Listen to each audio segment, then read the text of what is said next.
You're watching ICENET, independently covering New York Islanders hockey past and present, bringing you the tradition and nostalgia you know and love with a modern feel. This is where Islanders tradition and pride are always our number one.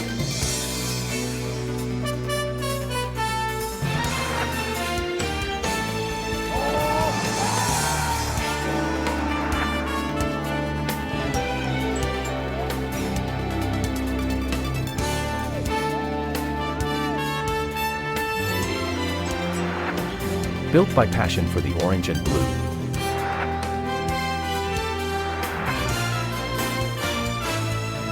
Isles coverage. Taking a step into the future by reaching into the past.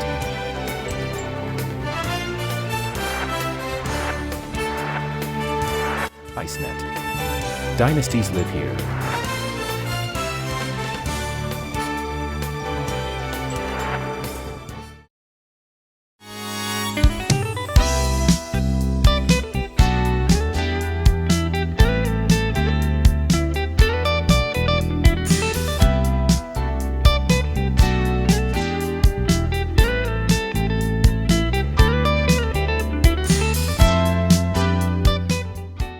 And Devils both with the night off. Islanders on the road down in Tampa Bay, Florida against the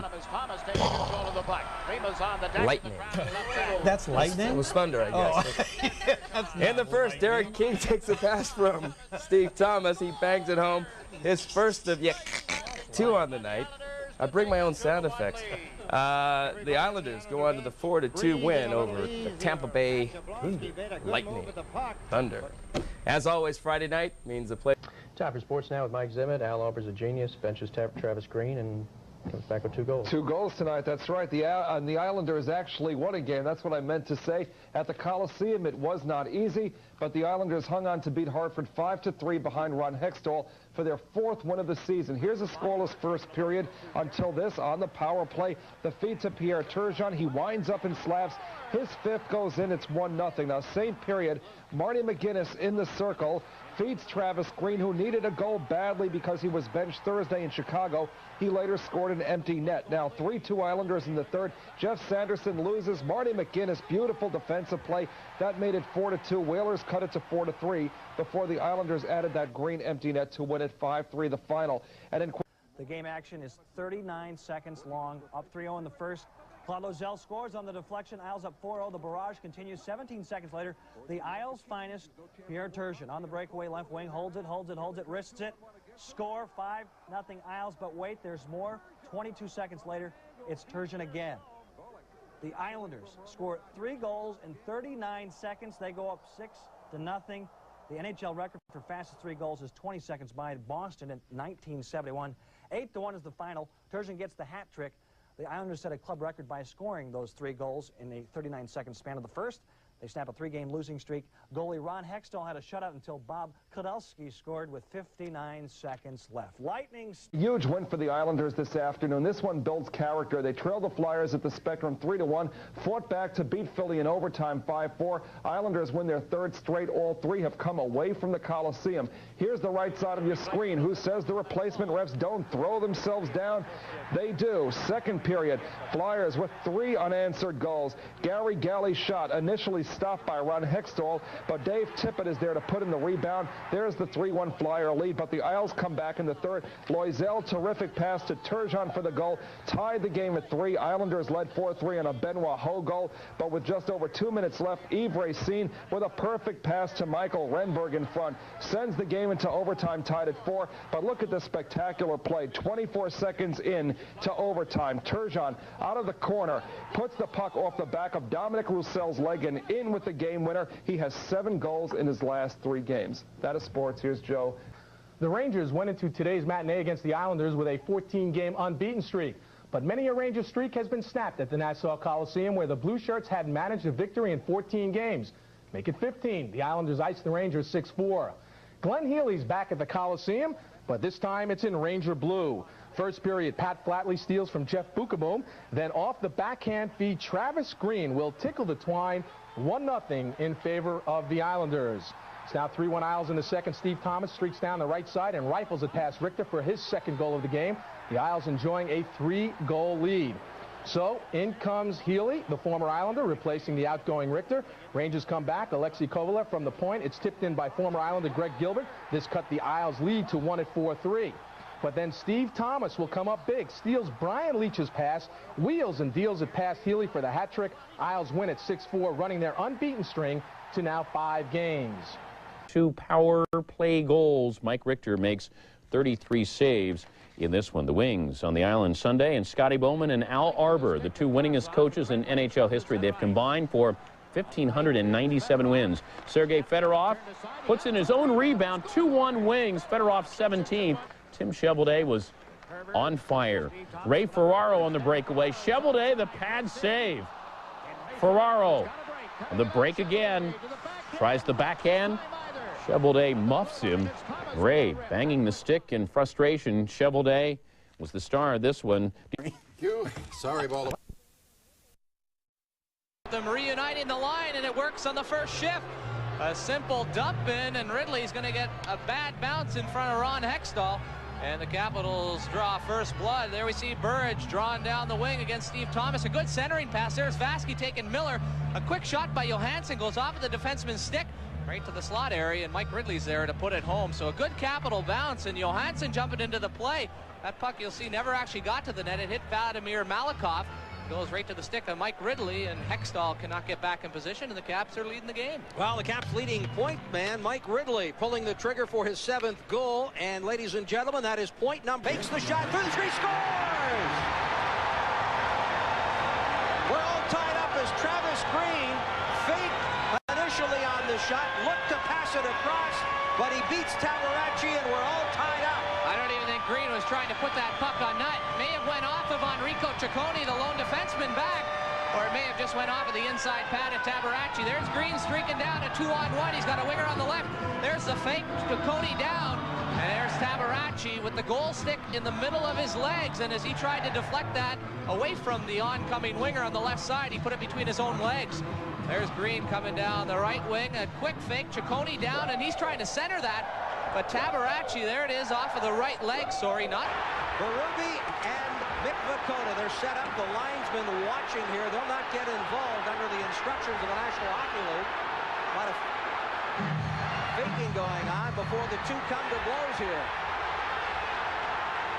And Berube from close quarters gets a couple of shots on Vukota. And goes right hand, very strong as Vukota. Certainly got the worst of that experience. Great job right there by Berube, staying there and staying there. Finally, the 2 come together. And the Chief trying to get a spark in the Capitals in his first shift, and that's exactly what he does. We'll be back as they sort this one out on Paramount 20. There, Hatcher going down. See, he catches a stick in the face. He got up and complained to the official. Not much you can do right there, though. Hatcher's on his way down. There you see him leaning back to the referee saying, hey, I caught a stick. But Hatcher was already down on the ice. Day really just trying to jump over him. And he caught the errant stick of the Islander. Jim at home, and is denied from point-blank range. Another shot scored! The shot by Eli Afraidy may have been deflected in front, and the Caps have the lead. Now, Ron Hextall's not even going to complain to the referee right there. A little interference from Krieger, but it was Tom Curvers who had knocked him in, and it's Krieger who absolutely is going to get that goal. But a good job by Iafrate taking that puck off of the boards, putting the puck on the net quickly. And just as Krieger had come out of the net and untangled himself from Hextall, he deflects that puck. There they are working hard. Krieger moving in, whacking at the rebound. There's Curvers pushing him into the goaltender. Quickly, though, the puck will go on a bad pass by Thomas. Goes right to Iafrate. Look at Al tee that right up, and there's Todd Krieger. Looks like it's coming right into Hextall. He puts a stick on it and deflects it over the glove hand, and the Capitals have the lead back. Well, it looks like it will be Krieger's 5th goal. We'll wait for it officially. This must be the night of Miles. Getting away from Hextall to look up ice, see where the puck was coming from, get just a beautiful tip and beat the Islander goaltender. Great call by you, shot. And they're giving the goal to Iafrate, but I'm sure it will be changed. I know the official scores here. We're reviewing the play. Took a little longer than the norm to give it to us, but no doubt Krieger will get credit before this game is over. Krieger develops that second of the night. Well, the Capitals in this game going with 7 defensemen, and twice the people who don't play a lot have been burned. First Ciccone on a 2-on-1, and right here Brian Curran. There he trips on the boards and then on the linesman. I'm laughing, but it's not good for the Caps. It develops a 3-on-2. There's a pass back. A quick move by McInnes going to the backhand. Tabarachi makes a save, but there it is, stalled up in the crease, and Travis Green whacks it in. Pat Peak playing a little bit weak on his check right there. That's his man right in the right corner. He packed along the wall, and play whistle down. Acton all over Burridge. 13:20 left. Tied at 2 from the island on Paramount 20. And a nice hit right there by Keith Jones following into the play. And there's an Islander, Steve Thomas, trying to do the same on Capital defenseman Enrico Ciccone. Krieger, delayed penalty. And the Caps are regaining the lead with a power play goal. Well, the Capitals trying some new players on the power play, or at least a little mix. And they had two Capitals working hard in front of the net, Burridge and Kristich. And it's Ridley, the playmaker. He'll get the puck on the half board. There's a spinorama by Iafrate. He'll put it down to Ridley. Look at Hatcher in the right side of the screen coming in. Ridley with a quick pass, and wow, what a rocket by Hatcher right there. There's no way Hextall could do anything on that play. Kevin with a great one-timer and beat him clean. But again, good work in front of the net. There was Burridge and Kristich getting in the way of Hextall, and not only blocking his vision, but blocking him from getting over and getting to that puck of Hatcher's. Kevin Hatcher with goal number 5 on the seat. Well, I tell you, it doesn't get any tougher than the way the Capitals are making it. They're controlling this hockey game. They're taking it to the Islanders, but you give up 3 odd-man rushes, and this is what results right here. Hatcher late getting back. There's Volek with the pass across, and Derek King doesn't miss many. He puts it back past Tabarachi, and I'm not going to be surprised if the Capitals make a goaltending change pretty soon here. Tabarachi, although not faulted, except on the first goal, has not looked that great. Terry Murray has to be looking in disbelief at how hard his club has worked so far. A little over 8 minutes into the hockey game, but we're tied at 3. Again, Tabarachi not even moving really, just falling back on the play. Shot with Hextall down. Rebound, Randy Burridge trying to go short side, but the Islanders clear it down. Iafrate's backhand. Burridge tried to redirect and missed. McInnes back for the Islanders. Ferraro and Konowalchuk. Konowalchuk is, let's see, glove in the midsection and hauls him down. That's one of the things you have to do as a young defensive forward. You have to be so strong in your own zone, so strong one-on-one. And right there, Konowalchuk got beat out of the corner. Brightis hip check. There's Iafrate dumping in, and there's Kasparaitis coming late and cutting across the knee, almost a clip. A very dangerous by Malakoff. A quick pass. Curvers takes it off the board. There's that quick snapshot, not a slap shot. Gets it off quickly. And Tabarachi sees that a little late. There it is, a good save. Not able to hold on to it. But the referee on the other side of the ice did not see that. And there's Turgeon leaning around trying to give it a little whack. Again, if you're joining us late here, it's a 3-3 hockey game in the first period. Wide open to be sure. But away from the ice tonight, the officials are meeting with National Hockey League representatives as we speak to try to pass, and Benoit Hogue bangs it home by Tabarachi. It won't be long before he's replaced, and we got to look at Don Beaupre. Well, again, you can't fault Tabarachi on that play. Steve Konowalchuk should have picked up his man going to the net. Well, my idea is with Tabarachi, it's the technique he's using on the goal mouth passes. Again, he's leaning with the stick rather than the pads. Right here, though, don't fault him. Thomas with a nice pass. There's Benoit Hogue, and again, Steve Konowalchuk, a defensive young forward. You've got to get position. You've got to get me between the player and the net. But he let Hogue beat him right there, and again, an odd man rush from the right side. That's 4 goals coming off of the right wing with the left winger scoring. Now that goal for Benoit Hogue, his 10th of the year. Hextall. Ridley with it. For 15 years. Back in return for whatever happens, and in this case, the Dale Hunter hit on Turgeon. If you had your pick of any Capital player, who would you take? Guess who they chose? Dale Hunter's the guy that Al Arbour said he'd take him hands down. There aren't too many teams in the National Hockey League, in fact, none, that wouldn't take Dale Hunter. The heart and soul of this Washington Capital Hockey Club. The horn goes to end the first period, a wide open period. Been settled. We are expecting a release from the National Hockey League here on the island momentarily, but we can tell our viewers on Paramount 20 that the officials and the National Hockey League have reached an agreement, and I guess we can call it a tentative settlement, subject to the approval of the officials around the National Hockey League, but I don't think that will be a Devil lead, Jim. A game of inches. The Rangers come down 2-on-1. They missed by an inch, but look what happens. The Devils are going to counter. There's Richer with the puck. Look at number 10, Millen's going. It's McLean right here taking the shot. Look at the side of the net. Corey Millen, rebound off the board. Big Dale Hunter fan. Don, I saw you on Hockey Night in Canada last Saturday night. You gave Dale Hunter the thumbs up for returning to action. Lo and behold, after 4 periods of play, this guy's out till January the 1st. And not only that, he gets 2 points in the first game. He misconduct to the whole thing. Everybody was talking about him. He's the heart and soul of Washington, which he is, and everybody knows that. And as I said last year on Hockey Night in Canada, I said if anybody gets hurt and misses more than 5 games like Turgeon, and by the way, I heard Turgeon could have come back in 3 games, but geez, such a sweetie pie. If anybody misses over 5 games, he misses 10 games, well, then it's double. He should get 42 games. I understand that Dale is going to miss 14 games. This guy should get at least 40 games if we're going true. If it's true, where's all the whining? Where's all the crying, gnashing of teeth about from the New York media? Where's all the sky is going to fall? It's terrible. I don't see that at all. And this guy, I understand before, did a number on Hunter's brother down in the minors, so he's got the reputation. And I've said it before, and I'll say it again. It's who you do it to. That's the big T. That's the big thing. Because it's Dale Hunter, is it because it's Dale Hunter that this guy's going to get not going to get at least 20 games?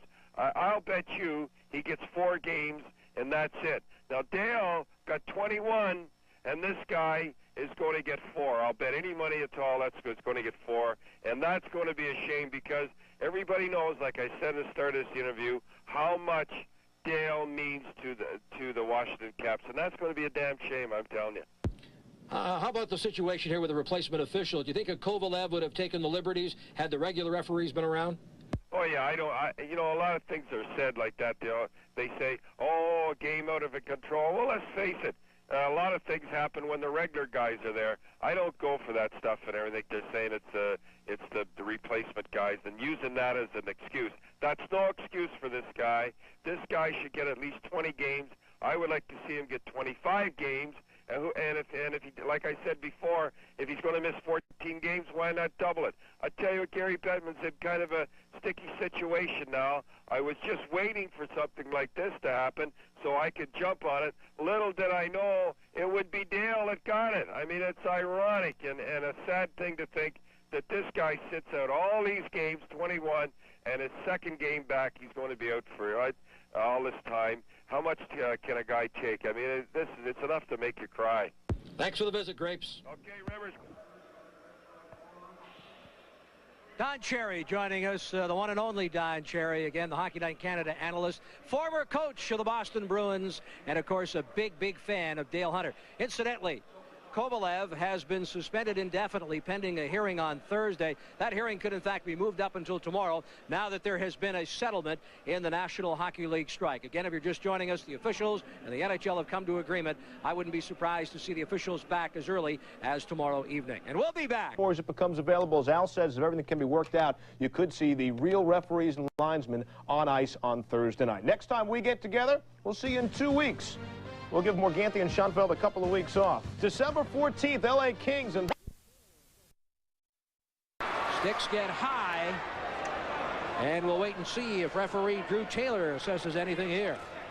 Well, good job by the 2 Capital defensemen, the Big Curran and Ciccone, following through. And there's a good hit by Darius Kasparaitis, taking the body, sends Capital centerman Michael Pavanka flying to the ice. 15 minutes and 48 seconds. Acton, now Acton and Berube. Those are good friends here. Keith Acton, we might mention, the former Capital, lost on waivers when they picked up Brian Curran. And he and the Chief, Greg Berube, are great friends, former teammates. And in Philadelphia and in Washington. Good job by that line. Working, grinding, wearing down the Islander defenseman. Acton very disappointed to be claimed on waivers, having to come to the island. Had his family move to the Washington area, had his 2 kids in school. But, hey, I think in the long run, playing-wise, it's going to work out better for him. Although we expected Hunter to be back playing for the Capitals, so maybe he would have been a regular in the lineup. But with a healthy Hunter, he would have been the 5th centerman. Competitively, Poulin and Dean Chenoweth also came together on that play. Chenoweth, a former first-round pick. There's Kasparidis and Berube with some pushing and shoving. But good work, and that's one of the things. Dave Poulin has been on the puck every shift. He's been out there hustling. He's also playing with a little bit of a chip on his shoulder. Some good aggressive, some high elbows. Good feisty player by the veteran. One of the better games we've seen Dave Poulin play for the Capitals this season, if not his best. Well, he's another player that when we talk to Terry Murray, and I've been doing scouting, you've been doing other things, don't see all the Capitals games, but he's a guy that he's talked about from the beginning of the season that has really picked up his play. We always know about his leadership, but he's now doing more and more on the ice for the Caps. For his first shift since he and Vukota had words at their respective benches. Let's watch and see what develops. And it's Berube and Vukota again. Coming back for a second beat. Part 2. And again, just looking for position. They didn't have enough in the first period. They're back here again. Vukota usually likes to tie guys up. Vukota gets a good right, but look at now as Berube comes back. Well, good job by Vukota. Ended up getting Craig a little off balance, but Craig really leaning with the head. Most of those punches hitting on the back of his helmet as he was trying to get his balance. Not much damage done, but I give credit to both combatants. Vukota, as we see a cut over his nose area, got the worst of the first encounter, but hey, he knows his job. He's a willing combatant and comes back the second time. Well, this is probably going to be the best 2 out of 3 falls. And now we're tied 1-1. Well, Mick Vukota, there they are talking off of the draw. You pointed that out. And right away, hey guys, let's get it going here. A little dance, a couple of fakes. They move in. Exchange some blows. Mick Vukota, a former Capital training camp attendee. My first training camp back in '86 was a free agent. That same year, a free agent by the name of Craig Berube tried out for the Philadelphia Flyers. Vukota went back and played junior that season, was then signed by the Islanders. Berube went to Hershey of the American Hockey League. They also knew each other quite well from the Western Hockey League, where they had played 3 seasons against each other and were known as 2 of the tougher players in that league, along with Ken Baumgartner.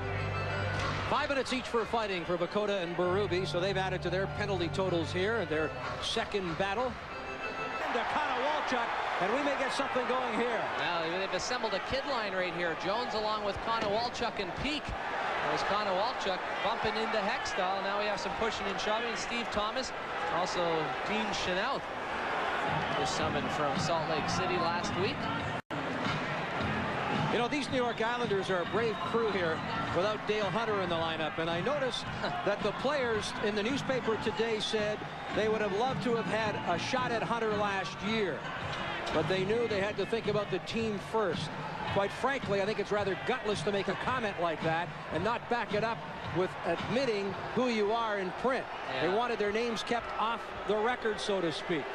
And going after a kid like Steve Konowalchuk is not my way of showing that you've got any kind of strength or intestinal fortitude. The only thing that you obviously look at with the amount of media you get here in New York, if you go and quote yourself in the paper using a name, the league gets a hold of that, and if Dale had played, an incident followed, you're going to be held responsible for that. So I can see it from the player's view, but hey, if you're not going to use your name to it, then like you said, just don't say anything at all. Exactly. Ray Ferraro, by the way, and I was watching the game on satellite the other day. He may be in for a hearing of his own. Ferraro speared Kozlov, the young Detroit player.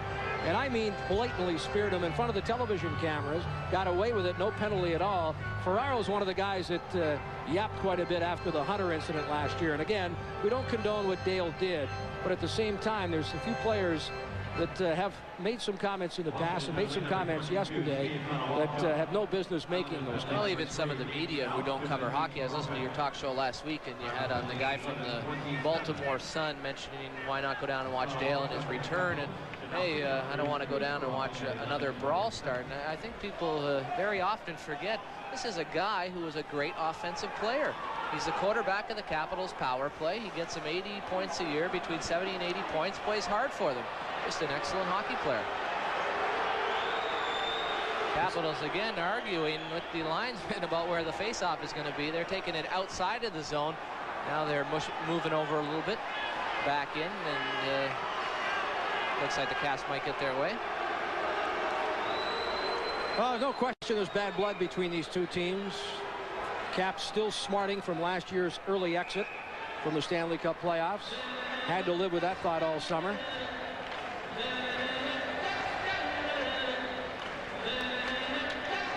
Wanted to kill him. He's going to have to come here sometime, said another. That guy won't ever have an easy game here. And again, if you're going to make those kind of comments, I don't think that you want to be making them off the record. Eric King on the Islander bench. Goes off, Konowalchuk. Hextall the save as he had the angle. Krieger sends it in front. We've got a delayed penalty as Hatcher is sent to the ice. Covers up, and McGinnis and Poulin separated by the linesman. Will step aside here as well. Kay Jewelers presents a jewelry fashion tip from Cindy Crawford. I'll agree this is going to be a roughing. He's working hard against McInnes. There was no arm of the referee going up on this play, though. Poulin went out to the right point, missed a hit on Malakoff. Malakoff in front of the referee, cross-checked Poulin in the back, in front of the Islander bench. The referee then raised his arm. I was expecting a capital power play. Next thing we know, he turns around. This is where the roughing call is, working against McInnes. I think the crowd called that one by Vasky. And if that's not a late hit and a cheap shot, I don't know what is. No, it's definitely going to get ugly. Both Keith Allain and Terry Murray up on the Capitals bench, yelling at the linesman and the referee, and that's exactly what happens when you let things go. There's another shot between Ridley and Vasky. And Ridley's upset, and justly so. That's the kind of thing the NHL wants to get away from. Hitting from behind up against the boards. Yeah, and that's precisely what happened. It's a late hit, and it's doubly the damage you mentioned when it's near the board area, and especially if you're going head first. Bring on the regular officials. That's all I've got to say. Oh, yeah. Well, at least they're ending on a note where we won't miss them. Vasky also heading in the penalty box, so we'll stay 4-on-4. Even though we have two more coincidental minors, we do not go down to the 3-on-3. What do you think? Would you like to see that back in the NHL? No. 4-on-4 is good enough for me. Really, I'd like to see the 3-on-3. I think with the skill level being taken away with some of the systems that people are playing a defensive style, I think having a 3-on-3 back in the National Hockey League would open things up, and we'd see a little more of the offense and great skill that some of the European players are bringing to the National Hockey League. There's that hit by Vasky. Ridley going in awkwardly. Don't forget, Ridley, although, knock on wood, this season has not been bothered, but many times has a bad back, and it's hits like that after the whistle into the boards in an awkward motion that caused. Kristich now. The feed for Burridge. Johansson with a shot wide. Ferraro behind the net. LaChance to Ferraro. Ferraro hit from behind by Kristich. Burridge tries to sneak away with the puck, but he's held up by LaChance, looking for the face-off, and they get it.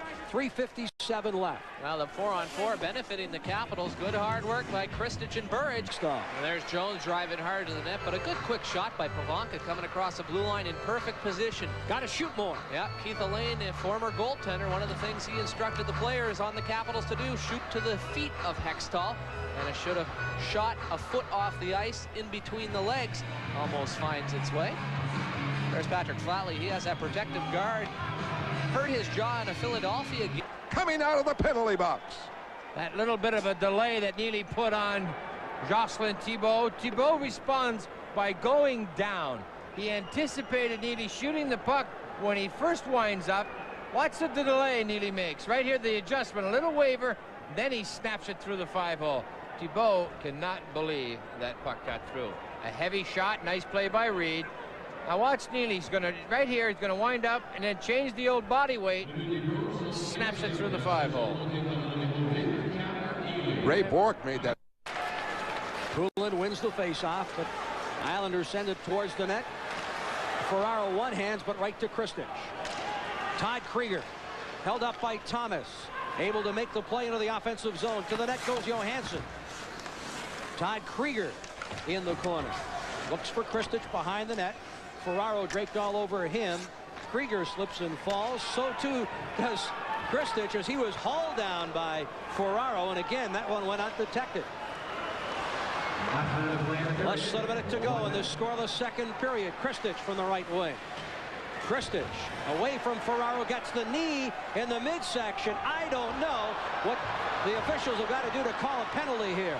Ferraro kneeing Kristich in the midsection, and play whistled down on the offside. And all the Capitals standing. Ferraro now coming back towards the bench area, but twice Kristich first hauled down right in front by Ferraro. So he was trying to turn the puck from the corner and get a shot on Hextall. Then right in front of the bench, Ferraro without his stick comes flying across and not getting a full piece of Kristich. Puts knee on knee, which is always a dangerous play. My friend Don Cherry, who was our first intermission guest, had some strong comments about this guy after the Dale Hunter injury. Either. And very uncomplimentary after the incident last spring. Ferraro working. There's Todd Krieger working hard. Ferraro against Kristich coming out of the corner. Dimitri so strong on the puck, using his skates one-handed. Look at the arm right there, just holding him. Nothing Dima could do. That wasn't the worst of the two shots Kristich took on that shift. Got a knee right in front of the Capitals bench. That's one of Dimitri's great strengths, so shielding people. Test remains to be seen. Looked like a deflection by Donato. We better look at it here. Eddie's certainly in the right position screening it. There's the shot. Maybe Steve Leach. Hines and Simon. Simon, some solid lefts and some help for Hines there. And he got back at Simon. He got up at him a little bit, took a couple, stood his ground, Stevie Hines.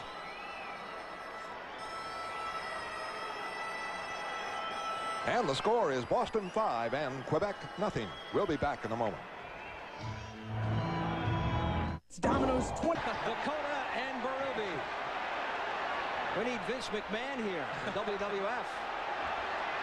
What's this all about? This is nonsense. Good old Western Hockey League. Come on, get in there. Dakota won the second, Berube the first. And they wrestled to the ice in the third. And they're both going to be heading to the dressing room. 3 fighting majors and you're out. So both players will leave after not much of a finale. Both draw players, there. Yeah, both players playing their role. Dakota normally known for that style.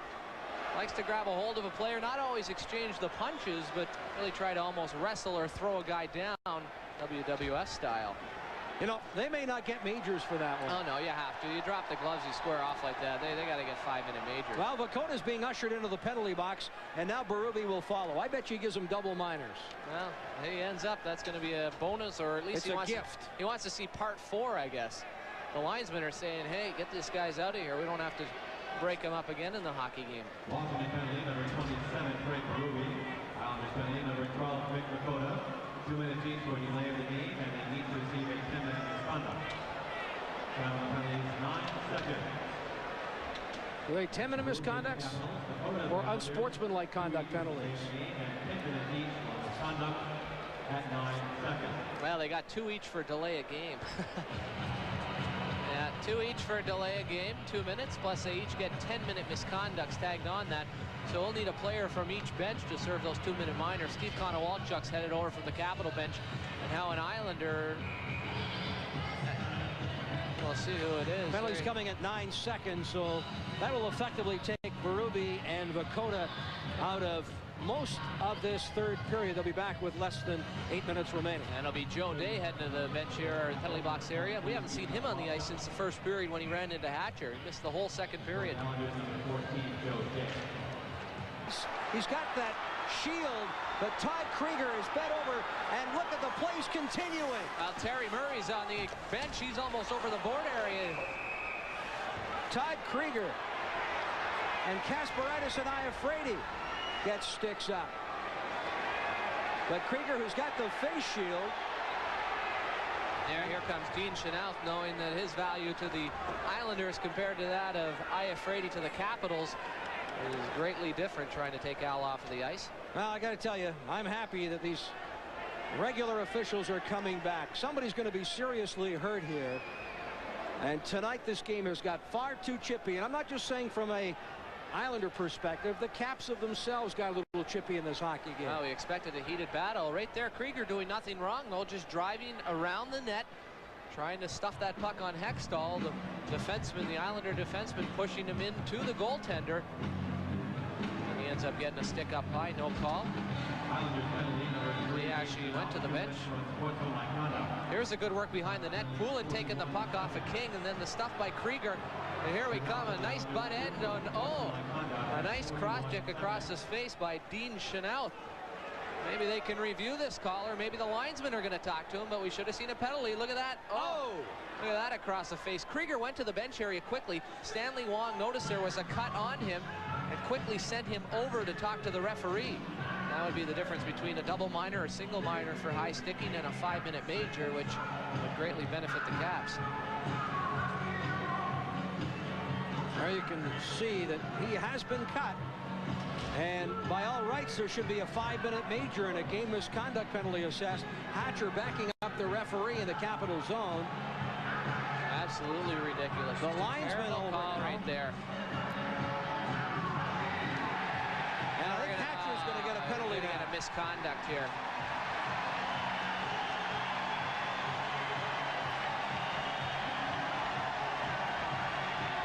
Terry Murray doesn't realize that Hatcher's been given a penalty until now. He lifts his head. This look can at this. really get out of control at this point. You got the Capitals absolutely irate in a close hockey game. Terry Murray, he almost came onto the ice on that last play. As the puck came up, Terry put the one foot on the ledge of the boards and was trying to elevate himself up to get as close to the referee as he possibly could.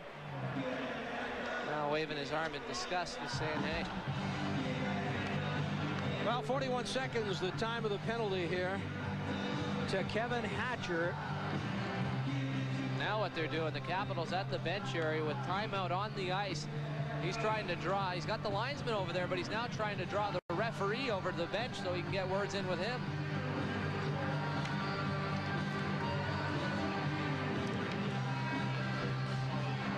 Doesn't get much more frustrating than that for the Capitals coach. The team playing some good hockey lately at home against St. Louis and Pittsburgh. A tough loss to the Rangers, coming in here with all the build-up. Now to get such poor officiating, that hurts. Well, the good news is the 2-week official strike is over and should have been settled long before this. Joe LaPointe in the New York Times writing a column and actually criticizing the commissioner Gary Bettman for not resolving it earlier. Minnesota State Screaming Eagle. And the Caps have tied it up. And right there we see the Islanders arguing. I think they think that Johansson scored that off of his skate, but I think it first went off his skate and then he got a piece of it with his stick and put it in. We're going to have a replay of this, but I think it is going to result in a Capital goal. Here's the first rush by Kristich. A good save by Hextall.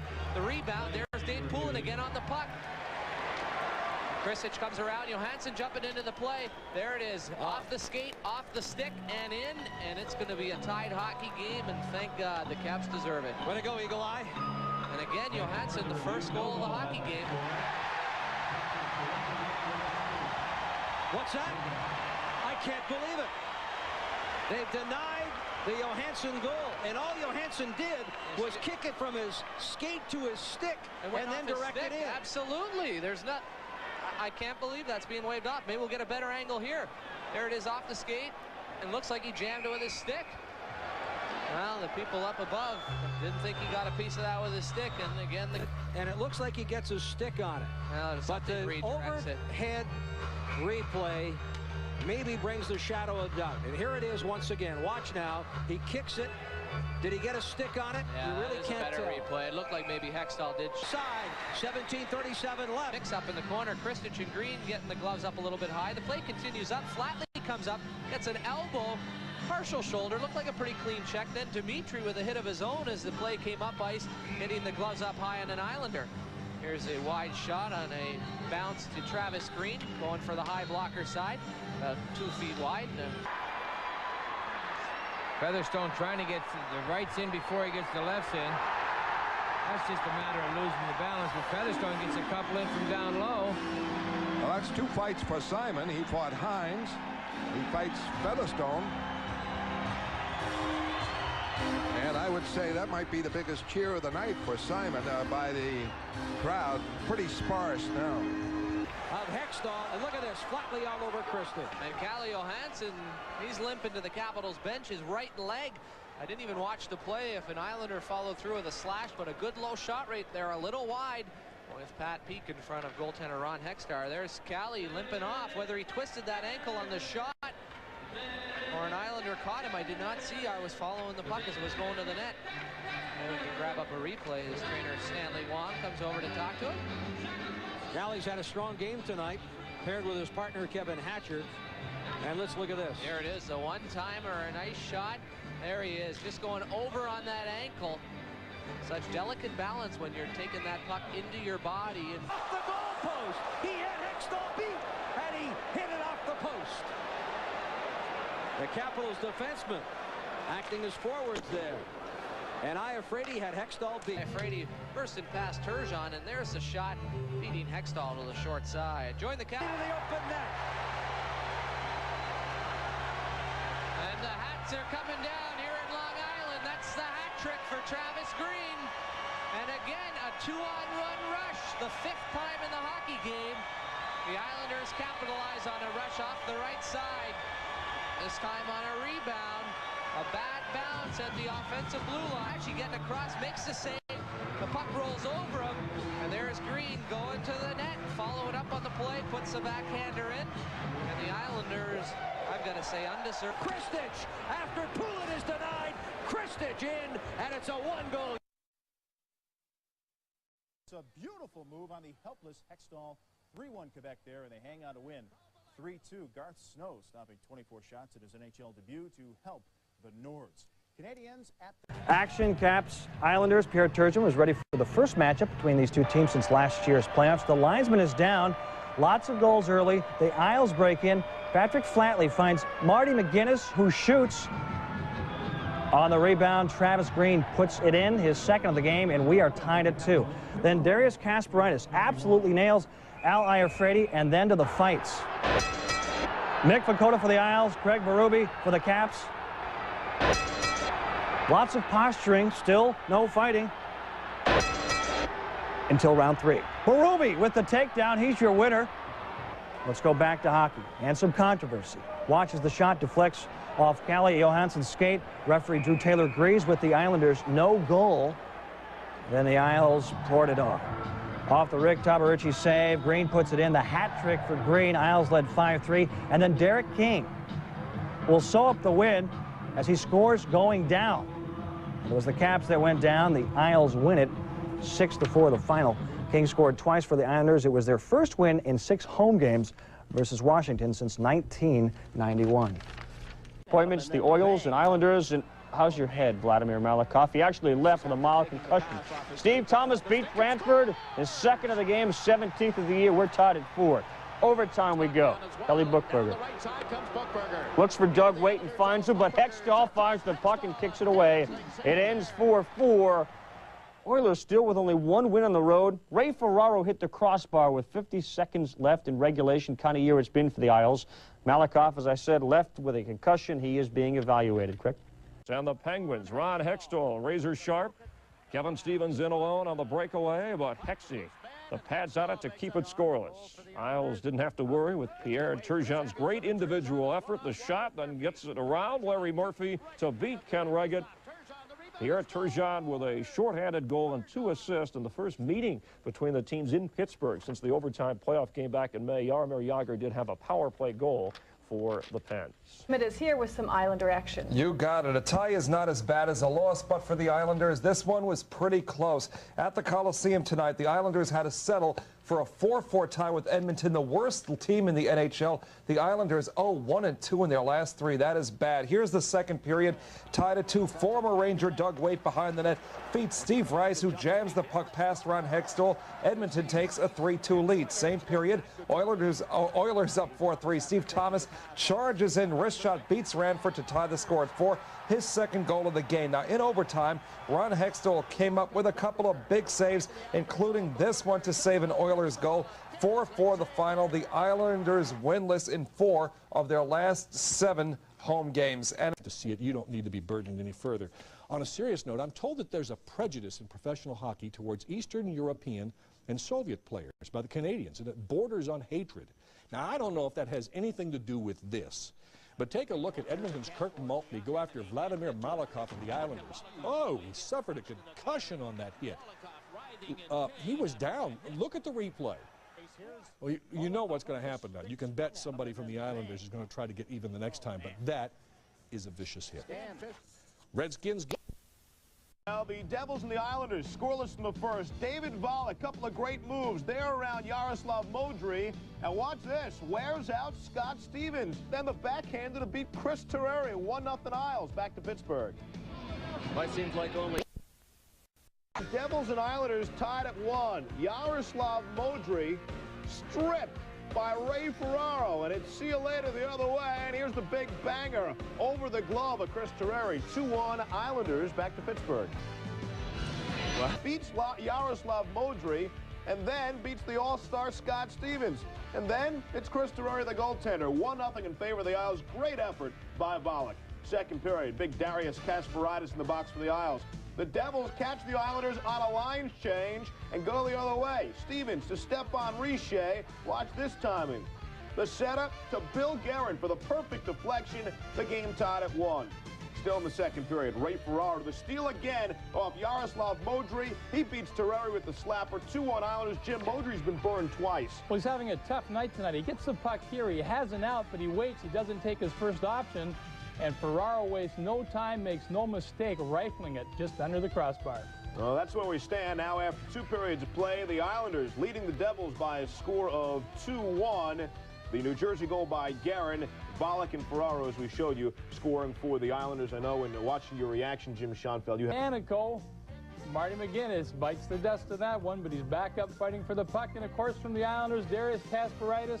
Who else? Claude Lemieux gives him one shot. Hang on a little bit. Little elbow. Little left cross, and they aren't finished as they work their way up the ice. Finally, the whistle went. No penalties were called, but it's a very close check. In particular, I was very scared. I don't know, a lot of emotions ran through me, and I didn't know what to think, what was going to happen to me. You know, just everything possible that could run through your mind ran through my mind. Would I ever play hockey again? Would I ever, you know, just all things like my kids, would I be able to play with them again? Just things like that. After stumbling around and slurring his words, Brian Mullen, the New York Islander forward who helped his team through an incredible playoff run last season, found himself having strange thoughts for a 31-year-old hockey player, and for a good reason. On August 11th, I had a mild stroke. I had a blood clot in my left thigh that had traveled up into my chest and through a hole in my heart and up into my brain. Open heart surgery was necessary to repair the hole in Mullen's heart. That was one heart ailment that startled the NHL recently. The other, Tommy Soderstrom, the Philadelphia Flyers goaltender. He suffers from Wolff-Parkinson-White syndrome. That means he has an extra pathway in his heart that can cause the organ to suddenly begin racing 3 to 4 times its normal rate. On October 27th against Ottawa, Tommy felt the symptoms. I struggled to fix the puck when they were close to the net, and I feel like a little lightheaded. So, but it was no big deal for me. I want to play the second and third period, but they don't want to take any chances. And so after testing, doctors performed a 5th heart procedure on Soderstrom to try and correct the problem. They go into my groins, and here, with 2 catheters in each groin, and one up there. And then they go to my heart and burn the extra pathway. Both Soderstrom and Mullen are hoping their operations were successful, obviously, but why take any chances on further damage or a recurrence? I don't think there is a risk. If there was a risk of me dying or this happening again, I would never do it. I would never even try to come back. For me, it's like, there's nothing I can do about it. Santa confused the frozen Coliseum for the North Pole. No confusion, though, in the way the Isles played the Leafs in the second. They scored 4 times. Here off of Pierre Turgeon's steal, he finds Marty McGuinness. The Isles were ahead to stay. They whooped Toronto 6-2. And Ricky Henderson. The Toronto Maple Leafs. We take a look at this one as we already have a final. The Islanders won consecutive games for the first time since November 18th and 19th on Tuesday. So now they're going against the Maple Leafs. Early on, Doug Gilmour with a great pass to Dave Andrechuk. He beats Hextall 1-0 Toronto. Then Vladimir Malakoff gives the nice cross pass to Marty McGuinness. He guides the puck in, tied up at 1 apiece. Let's go to the second period. Islanders step it up. Pierre Turgeon steals the puck, finds Marty McGuinness, and McGuinness scores to make it 2-1 Islanders. 9th goal, second of the night for McGuinness. Moments later, Derek King picks up the loose puck. He fires the slap shot from the left wing. 3-1 Islanders, 15th goal for King. Still in the second, Islanders add to the onslaught. Brian Delgarno takes the centering pass and beats Felix Potvin. Then 34 seconds later, Benoit Hogue steps it in to make it 5-1 at the end of 2 periods. The Islanders going to win this one 6-2. Toronto's Andrechuk with the power play goal, his 26. McGuinness had 2 goals and the assist. New York had 2 short-handed goals. How about the Buffalo Sabres starting to... Well, they were exchanging notes. Now the Islanders built up a 4-0 lead there, only to let the Canadians back within 1. Then in the third, it's Pierre Turgeon on the rebound to put it away. Islanders extend their unbeaten streak to 6. They win 5-3.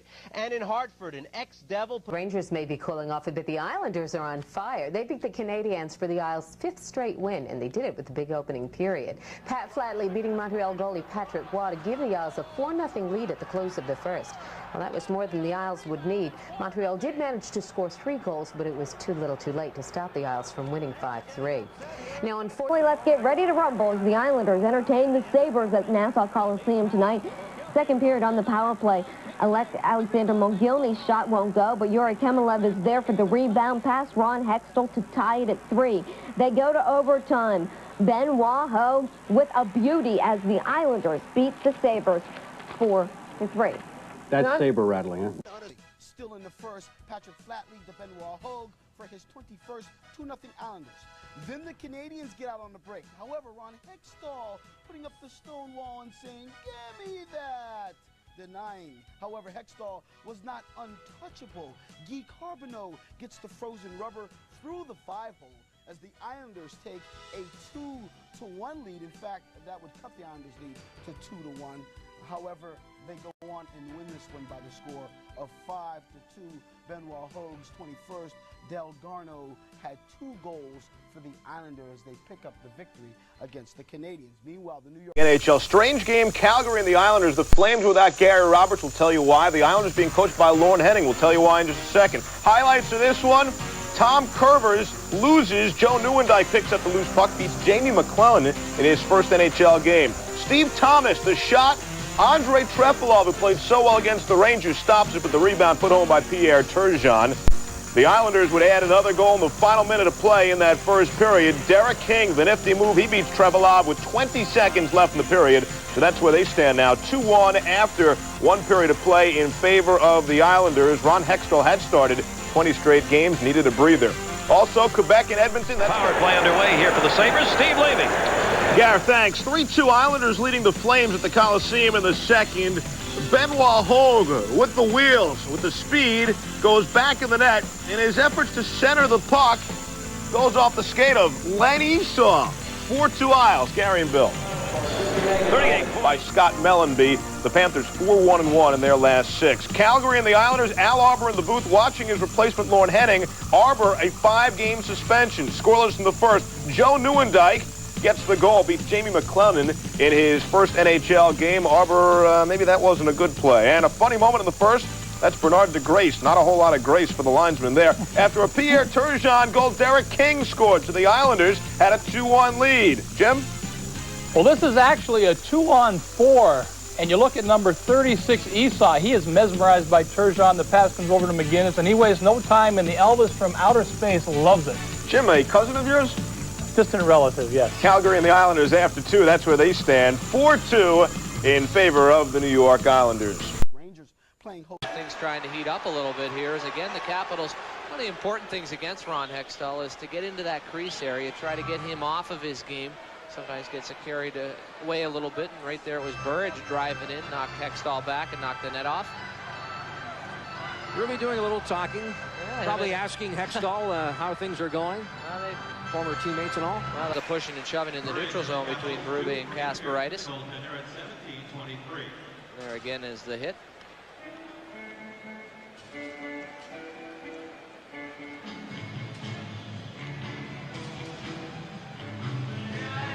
Berube working in the corner, just in the left side of the screen. Burridge drive to the net, took Hextall out, and that's where the pushing and shoving ensued after the whistle.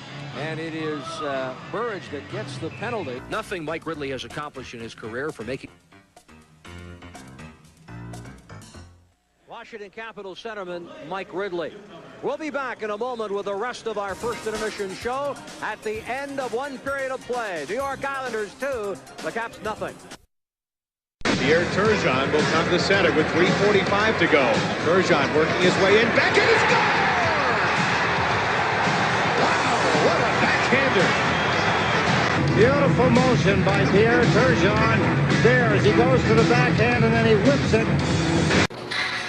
This is what the cup looked like when Lord Stanley of Preston, who was the Governor General of Canada late in the 19th century, he was stationed in Ottawa, and his sons played the game, and Lord Stanley decided that he would donate a trophy to symbolize the champion of Canada, and this is it. This is the original. Of course, it eventually didn't have any room for all the names on it, so they kept adding more and more names, and of course, here's just another level of names. Now the Stanley Cup is so big that it's hardly carryable, but this is the original, and we're right inside the vault of the old Bank of Montreal, now the Hockey Hall of Fame. And there is Lord Stanley of Preston, the man after whom the Stanley Cup is named, looking on.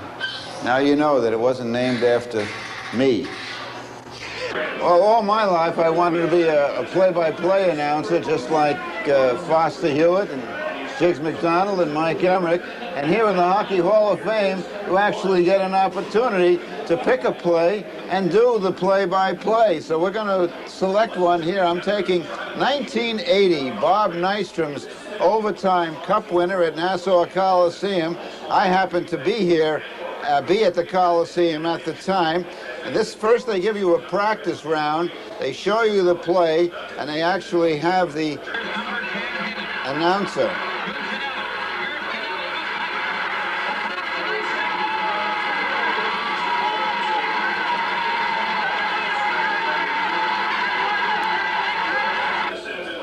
I actually think I can do a better job than that, but we'll see. You be the judge when I get started. Here we go. Lorne Henning has the puck at center ice. He passes to John Tonelli. It's a 2-on-1. Tonelli tonight. He scores! The Islanders have won the Stanley Cup. Well, here we go. Lorne Henning has the puck at center ice. He passes to John Tonelli. It's a 2-on-1. Tonelli tonight. He scores! The Islanders have won the Stanley Cup. I'll never be a Jiggs McDonald or a Mike Emmerich, but I tried. Well, as you can see, I'll never be another Jiggs McDonald, but I had my moment in the Hockey Hall of Fame, and I'll never forget it as long as I live. After losing last night, they win tonight. They're just back to where they were before Thursday night's game. Well, that's important to the Islanders because, of course, Philadelphia is a team that they have to climb over. The Flyers are a hot club right now. They're scoring goals. They're a club that is getting great performance from a #1 line. And they've had a hex here at the Coliseum. They'll be trying to break a 10-game winless streak, 0-9-1, dating back for just about 3 years. And another number of action tonight, young and restless. Young Eric Lindros and young Michael Renberg giving NHL goalies nightmares of late.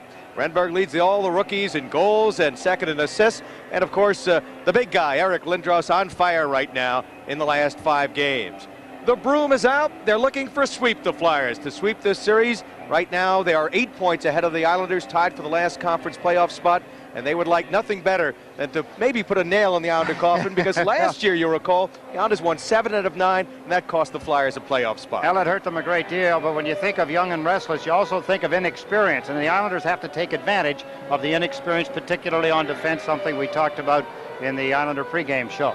As far as the Islanders are concerned, certainly their backs are to the wall at this point of the season. 25 games remaining. They're 5 games under 500. They really have to win these next 3 home games against Philly, Quebec, and St. Louis to pick up very much needed points. Close encounters. The Islanders lost another 1-goal game, another overtime game, and they must improve their record at 1-goal games. It's a dismal 6-12. And the big guns are shooting blanks, at least certainly last night. They have to come to play tonight. Turgeon, King, Hogue, and Thomas shut out. They combined for just 6 shots on goal in last night's game. You've got to have the big guns. And, you know, one of the fearful things with coaches is that when you bring back a Pierre Turgeon into the lineup, do the other players kind of lay back and relax and say, wow, we've got him back, he's in the lineup, we can figure he's going to take a big part of the workload and do the numbers that he's used to doing. But, you know, that only works if everybody still plays up at a level they were playing before. Let's take a look at our Payne-Weber Eastern Conference standings. Rangers on top, but then the real dogfight, as we see, right through their 2nd through 5th position. Philadelphia with 62 points, right now tied with Florida. Then come the Islanders, Tampa Bay tied, and Quebec, Hartford, and Ottawa bring up the rear. We'll be back with a special presentation to Keith Acton when we return.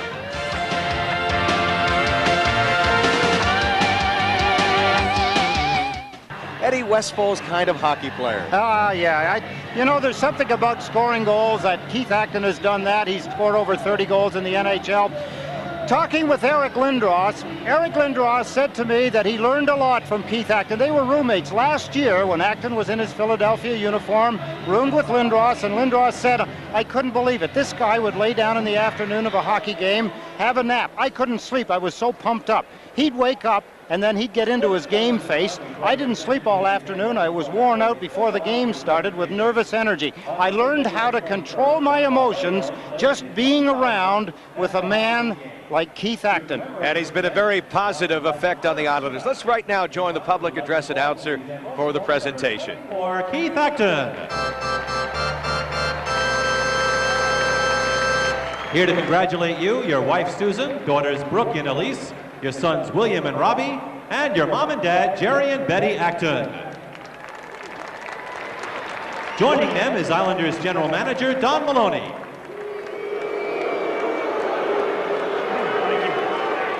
Congratulations, Keith, on a tremendous achievement. We've received many congratulatory telegrams from all your former teammates in Dallas, Minnesota now, Washington, Philly, Montreal. Your style of play is both inspirational and timeless. So on behalf of the New York Islanders and all our fans here tonight, it's an honor to present you this clock from Tiffany's. Thank you.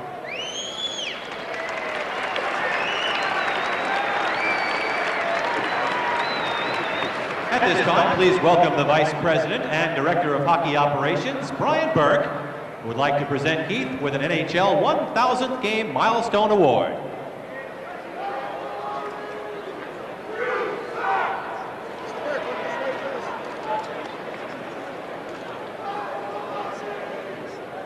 Keith, the jersey that you wore in Game 1000 is being sent to the Hockey Hall of Fame in Toronto for display. Finally, your teammates have commemorated this event as well. When you return to the locker room, the team has a special gift for you.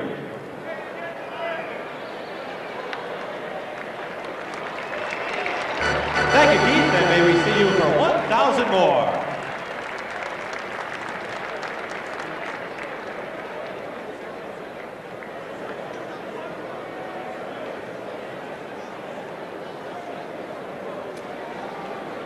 We'll be back with the start of tonight's game. The Islanders and Flyers coming up next.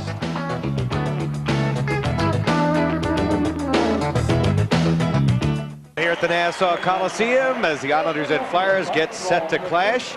And we'll take a look at our Meineke goaltenders for tonight. Dominic Roussel, who played last night, he faced 25 Islanders shots and had the win. There's the numbers on him. A youthful 24-year-old Dominic Roussel. And on the other end, Ron Hextall looking to bounce back from a disappointing effort last night. 23 saves in that 5-4 loss. He wishes he had another crack maybe at that last goal scored by Rod Brindamore, Ed. Well, it was a tough goal to have go by in overtime. There's the referee for tonight, Don Koharski. Scott Disco, Pat Puzo for the lines. And Islanders want to take charge early in this hockey game. Well, they did that against the Washington Capitals on Monday afternoon. And right now, Keith Acton starting out there with David Maley. Now, Dave Brown is out there with Claude Boivin. And let's see, actually, Dave Tippett has now come out there. And this is going to be a very interesting situation. Dave Brown didn't play the other day. He was suspended. He's lined up against... Big fella, that line, Renberg, Brindamore, and Lindros, an extra breather. Gives them time to just go over the game plan once again. Everybody knows what's expected of them, except the coach here, because he's got to get his piece of paper out that tells him. I'm just teasing, Terry. Supposedly coming back Saturday, he'll be back for Sunday, and I know that we'll get busy once this game's over. And this is, as I said to you before we started this 8-game stint, Barry Landers, we had a lot of enjoyment working with you once before, and this was even better. It's been a nice experience and a comfort range that made it a lot of fun. We've seen some good hockey, and it's been an exchange that I've enjoyed. Likewise, right now, face-off with the extra skater on. You see Dominic Roussel, who has played very well tonight. Much better than he played last night when he gave up 4 goals in just 19 shots. Extra skater on.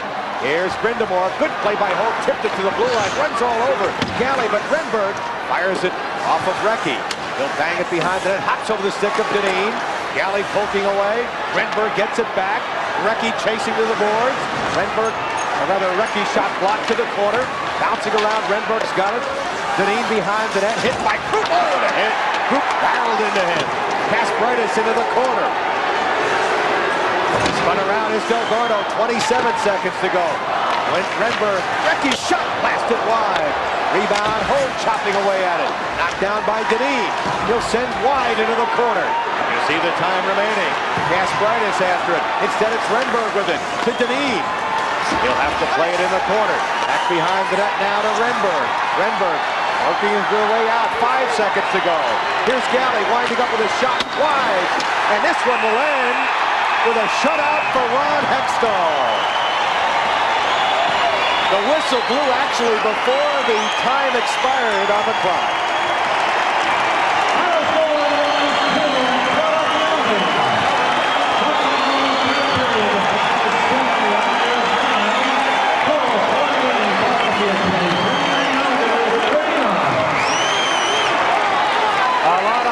Fans here in the Nassau Veterans Memorial Coliseum, but nobody's happier than Ron Hextall and his teammates. Well, for Ron Hextall, who heard some boos early in the year, Eddie, right now hearing the cheers, he has had 10 consecutive periods of shutout hockey here at the Nassau Coliseum.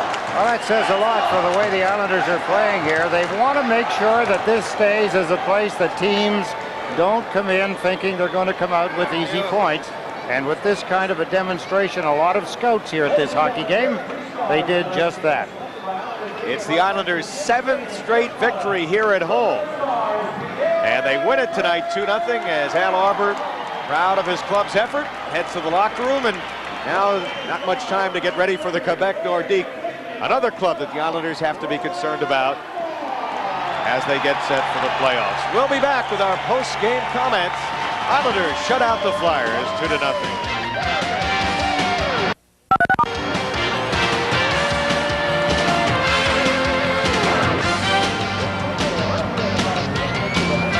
With the enemy. Now what? Piece of cake.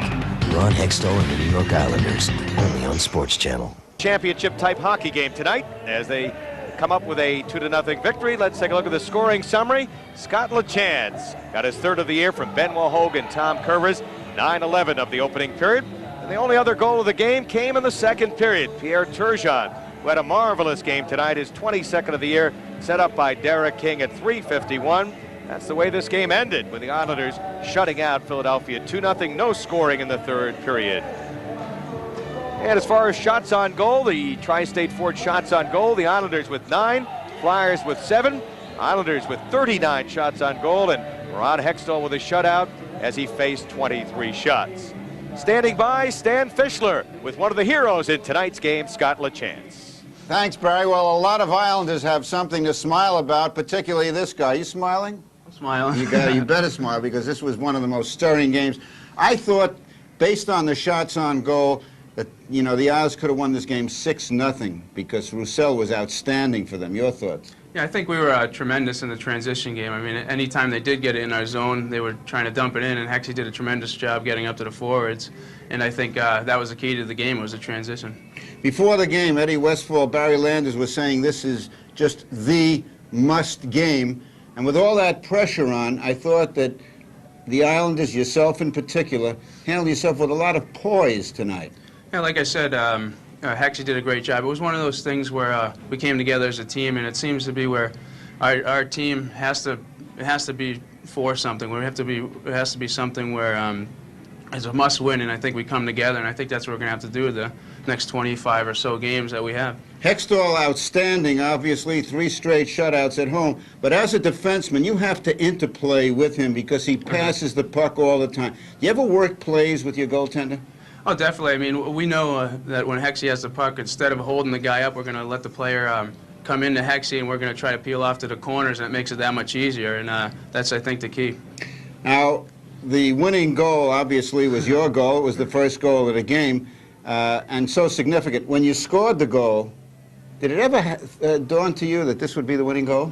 No, not at all. I mean, that's something I first here's goal the of the goal. game. Let me hear really LaChance play-by-play on this. Well, Curveball made a great pass to get it into Hoagie, and I saw Conroy's back was turned, and I tried to go to the net, and that's a tough play for that forward to try to cover me, and Hoagie made an unbelievable pass. It wasn't, I mean, I'll admit it, I just put my stick down, and he put it right on my stick, and I directed it into the net. Scott, very interesting that you credit Hogue with an unbelievable pass, but you had to have the presence of mind to have your stick in the right place at the right time, which is what you did. Now let's talk about your game. You're playing solid on defense now. Are you happy with your game? Well, I think no one's really happy with the way they play. You can always get better, and I think that's something I have to do. I mean, you start with the defensive play, and then you try to work your way into the offense, and that's something I'm going to have to continue to do.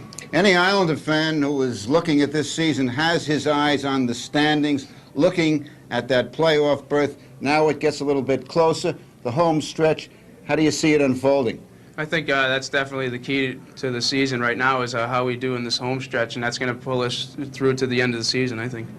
What is Connecticut connection with you? Are they anybody here from Connecticut, from the family watching the game, or they watch it at home? Oh, no, I bought them a satellite dish last year, so they don't seem to make it up as much, but my brother also plays for Boston University, so it's a 2-hour ride to Boston or to New York, so they seem to make it there and here as much as they can. Your colleague, Darius Kasparaitis, was on. He was on at the end of the first period, already had scored a number of torpedo hits. Amazing the way he did. He had Lindros's number tonight. I mean, he's the key, I think, one of the major keys for us. I mean, once you can get Eric Lindros off his game, then that makes your team that much more effective. And it seemed like any time someone would come down his wing, they seem to be a little intimidated, and they dump it in, and that's something that we have to do to win. If we can get Darius doing that every game, and let's say he hasn't, we're going to be a lot more effective. Scott LaChance gets the winning goal, and he gives me a big smile. I'm very happy about that, and now we'll take it away, Barry and Eddie. Thank you very much, Stan. Well, we mentioned backs to the wall, one of the storylines early. This team does play better when its back is to the wall. Maybe that's what it takes. We've often talked about the fact that the Islanders seem to get up and play against the Rangers and the Montreal Canadiens and all the better teams.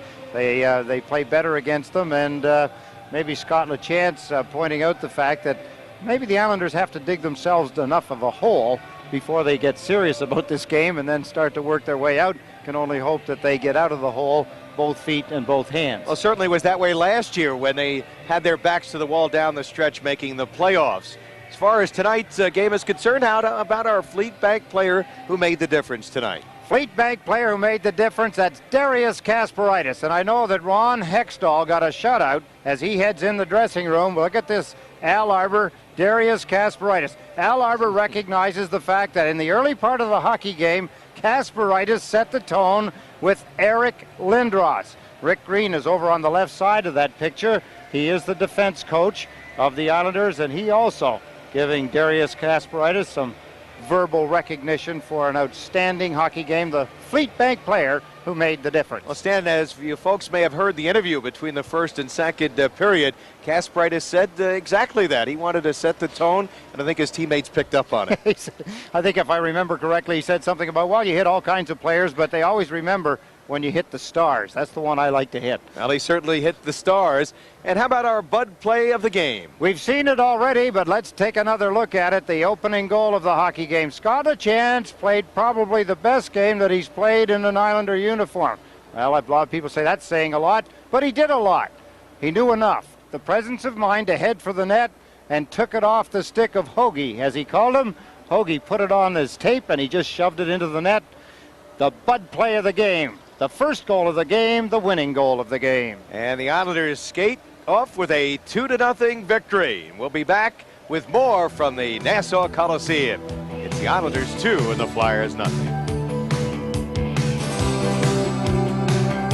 Battle for the final playoff spot. And right now let's take a look at our National Hockey League scoreboard. And Chicago and Buffalo in the third period. Chicago with a 3-1 lead. Ed Belfour and Dominic Hasek, the goaltenders. Jeremy Roenick, red hot, got another goal tonight, his 33rd, 8 goals in his last 4. Richie Sutter added a goal. Buffalo's only goal coming from Ken Sutton. Boston leading Winnipeg 5-3 as they play in the second period. Glenn Wesley with his 8th, Cam Neely 43rd, Glenn Murray his 9th, and Brian Smolinski his 20th and 21st. Winnipeg getting goals from Zamnoff and Thomas Steen. Jets are winless in their last 17 games. Riendo and Mike O'Neill, the rookie, in goal for Winnipeg. LA and Edmonton tied 1-1 in the first period. LA getting a goal from Jim Pack, the defenseman acquired from Pittsburgh. Edmonton getting a goal from Brent Grieve, the former Islander farmhand, his first NHL goal. LA is now 6 points behind 8th place San Jose in the battle for the last playoff spot. And Anaheim is just 2 points up on LA. And in the National Basketball Association tonight, well, the Nets, who've been red hot of late, lost to Orlando 114-102. And those are the scores on the National Hockey League scoreboard. And as we mentioned earlier, Ed, a very important victory for the Islanders. They're now back in the hunt, so to speak, and they can't really enjoy this too much because they've got Quebec coming up on Sunday. It's a big game, of course, Barry, and I think that the Islanders first want to enjoy the fact that they have beaten Philadelphia in this hockey game. And before I go any further, again, my friend, thank you. It's been a wonderful experience, and I know that you work right next door on the radio, but to have you on here with Sports Channel again and to bring some of your melodic tones and some of your wonderful statistics, I've enjoyed it. And I know the guys in the truck, producer, Kevin Meininger, and all have enjoyed it too. Thanks a lot. I appreciate it, Ed. It's been a lot of fun working with you again, and we've had some exciting games, as you mentioned. It should be a great stretch run down the last 20 games or so of the season. Well, it's time to take a look at the skinny. And hopefully we'll have some stats to show you, folks, and here they are. The Islanders are 4-27-2 when scoring 3 goals or less, and of course brought to you by the Tri-State GMC truck dealers. And Ron Hextall, well, his first 7 seasons had only 4 shutouts. This season, 4 shutouts with the Islanders. And the Islanders' first shutout versus the Flyers since 1987, when Kelly Rudy was in goal for the Islanders as they win it 2-0. Against the Philadelphia Flyers, cooling off the red-hot Flyers. Once again, the final score, the Islanders 2 and the Flyers 0. But anyway, Bissett not upset that he's on the bench. Of course, he took a tremendous hit from close in. There's the Islanders. Scott LaChance as he poked the puck ahead. There's Sojin throwing the stick. Here's the shot by Marty McGinnis. There's a rising hard shot. That hit him on the side of the head or up on the shoulder. You could see that he was partially stunned, but he's trying to get to the bench to get the extra skater on. But the Islanders have scored into the empty net. Benoit Houle. 5 consecutive home wins for the Islanders. First time since a stretch during 1992. About the same time of the year, as I recall. The last year back. This one is all over. Ron Hextall gave up 2 goals tonight. ICENET gave up 4. And the Islanders, with an empty netter, win this by a score of 5-2. ICENET may have a little difficulty getting to sleep tonight after that one off the coconut. Of Blade, a neat caricature of Patrick. My producer whispers that you're better looking than the cartoon. Any comment on that? Well, I think he should take a look in the mirror himself. Now, let's talk about the hockey game. One of the positives, one of the big positives lately, as the Islanders are moving up, is the penalty killing. Of course, you're an intrinsic part of it. What do you see as turning it around? Well, the penalty killing is just, everybody talks about the little things in hockey, and that's all it basically is. When you have a chance to get the puck out of your zone, you have to be sure and get it out, and when you're fighting for a loose puck along the boards, you have to be sure and get that puck. And that's, we've just made a more consistent effort in doing those and winning the little battles and getting the puck out. It's no big secret. You just have to outwork the 5 guys you're against. Well, one of the things I noticed was a little bit more aggressiveness pursuing the puck. Monty McGinnis particularly among many, and Keith Acton. Keith Acton to me has come along, and we know he can kill penalties, but he seems to be a big factor now. Yeah, he likes to get down ice and make them, keep everybody on edge on the other team, because nobody likes to have somebody chasing them like Keith or Marty, and they can use their speed to that advantage, and that's been a big bonus for us too. And as well as in our end, the D are really chasing them down. Our defensemen are very quick and mobile, and they're going after the other team's players. One of the bits of required reading for any Islander fan now is the NHL standings, and now the Islanders creeping even closer to a playoff berth. Now it's 4 points. Your view of the race from here to the home stretch? Well, we'd rather be in a playoff spot right now, but God forbid we do anything the easy way. And but we're really excited about these last 23 games and 24 games, and we're really looking forward to the challenge. And we definitely all feel that we're going to be in the playoffs. Now, Ron Hextall had that terrific shutout string going after Quebec got the goal and broke the string. It looked like they may get back in this hockey game. Were you worried? No, I mean, we got a little excited on the bench for just a brief moment, but then we settled down, so let's just go back to doing the things we did, and that's what happened when we took the game away from it. Momentum swings so often in a game, and you just have to make sure you get it back on your side. Hextall got the puck with the open net. It looked like he may even score. Do you guys think about that when he gets the puck in a situation like that? No, we definitely want him to score. I'd love to see it happen, but I think Hexy's more concerned with just getting out of the zone. I mean, he scored before, and I'm sure he'd like to do it again, but his main concern is to get it out, and that's what he did perfectly. Patrick, lots of talk about the huge Olympic game today. Your reaction to the win for Sweden, the defeat for Canada? I had several minutes of mourning after that game. I was really upset with the way it ended with the shootout. I mean, I think I would have been upset for either team, to be honest with you, not just because it's Canada. I think it's a terrible way to lose a gold medal, to come that far as a team, and then to have it come down to individual efforts to win the game. And I think it was sad that the team had to lose that. It would have been nice to keep playing the overtime. I think the shootouts for a game of that magnitude was not fair. Why do you think they do it? I mean, what's the big deal to play another overtime period or two? I have no idea. It's, dumb. I've never gotten along well with that European hockey system, so don't even get me going on it. I can't figure it out. I don't know. Maybe they don't want to do it. They want to do it the easy way. If there was something about the game that was a little bit disturbing, it was a little guy like Stevie Thomas going up with a big guy like Simon on Quebec, and he took a bit of a beating, and that bothered me just watching it. Your reaction? Well, it bothered me too. It bothered everybody. I mean, Stevie's, probably the most fearless individual I ever met. He doesn't think who's out there, and that guy got him mad, and Stevie just, went after. They just dropped the gloves, and if that happened again, Stevie probably win. He's a great scrapper. Are you superstitious? A little bit, yeah. I was just wondering, you know, this was the first game back with Jiggs McDonald from the Olympics, and the Islanders still won the game. I know. I was thinking that before the game when I saw Jiggs. I didn't say it to him, though. I didn't want to hurt his feelings. You know, he's back. He's all excited. I didn't want to bring him down. Okay, well, he's very excited upstairs. I'm sure he's going to have something to say. Jiggs? Nothing. No, not a peep from me. Yeah, bring me down. Sure, Flats. Just talking to him is a downer, isn't it? At any time. He's never lost for a word, is he? Never. No, not that I can ever recall. The man has always had a quick wit. A lot quicker than we're getting to whatever we're supposed to be doing here. And number one, of course, is the player who made the difference for Fleet Bank. Exactly, the Fleet Bank player who made the difference. You saw him give the puck to Benoit Hogue at the end of the game. I was talking about the fact that Al Arbour will have him out there in the last couple of minutes of the hockey game now. He has that much confidence in Scott Lachance and his ability to play defensively. Scott Lachance, who along with his other penalty-killing teammates, gave the power play of the Quebec Nordiques absolutely nothing. 0 for 6. Good job again by the penalty-killing department, and I like the way Scott Lachance has been handling himself lately. So he is the Fleet Bank player who made the difference. In a 5-2 Islander win over Quebec, there had to be several things that would qualify as the Bud play of the game, but just one made it, and that one is this. That's the goal by Ray Ferraro. You remember that the Quebec Nordiques got things going. They got it revved up, and just after they had scored, Simon had scored the first goal in 227 minutes here at the Coliseum. Ray Ferraro grabbed a puck in his office, fired it, and it was in the net, and that kind of broke the back of the Quebec Nordique. Who's happier than Ray Ferraro at this moment?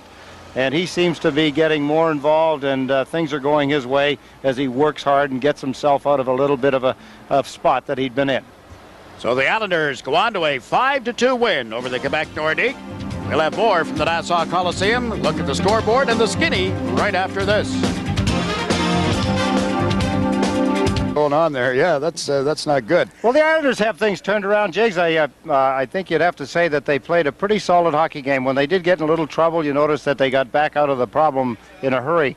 Pat Flatley talking to Stan Fischler a moment ago, alluding to that on the bench the players talk about it, they reflect to situations as they arise, and that's good. They're well aware. They're just not sitting back waiting for someone else to do it. Everybody's gotten involved.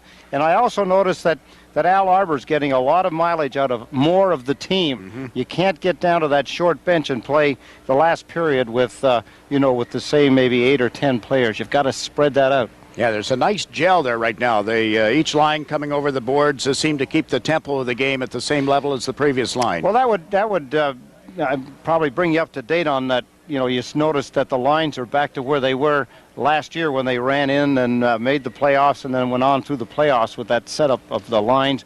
And I like the way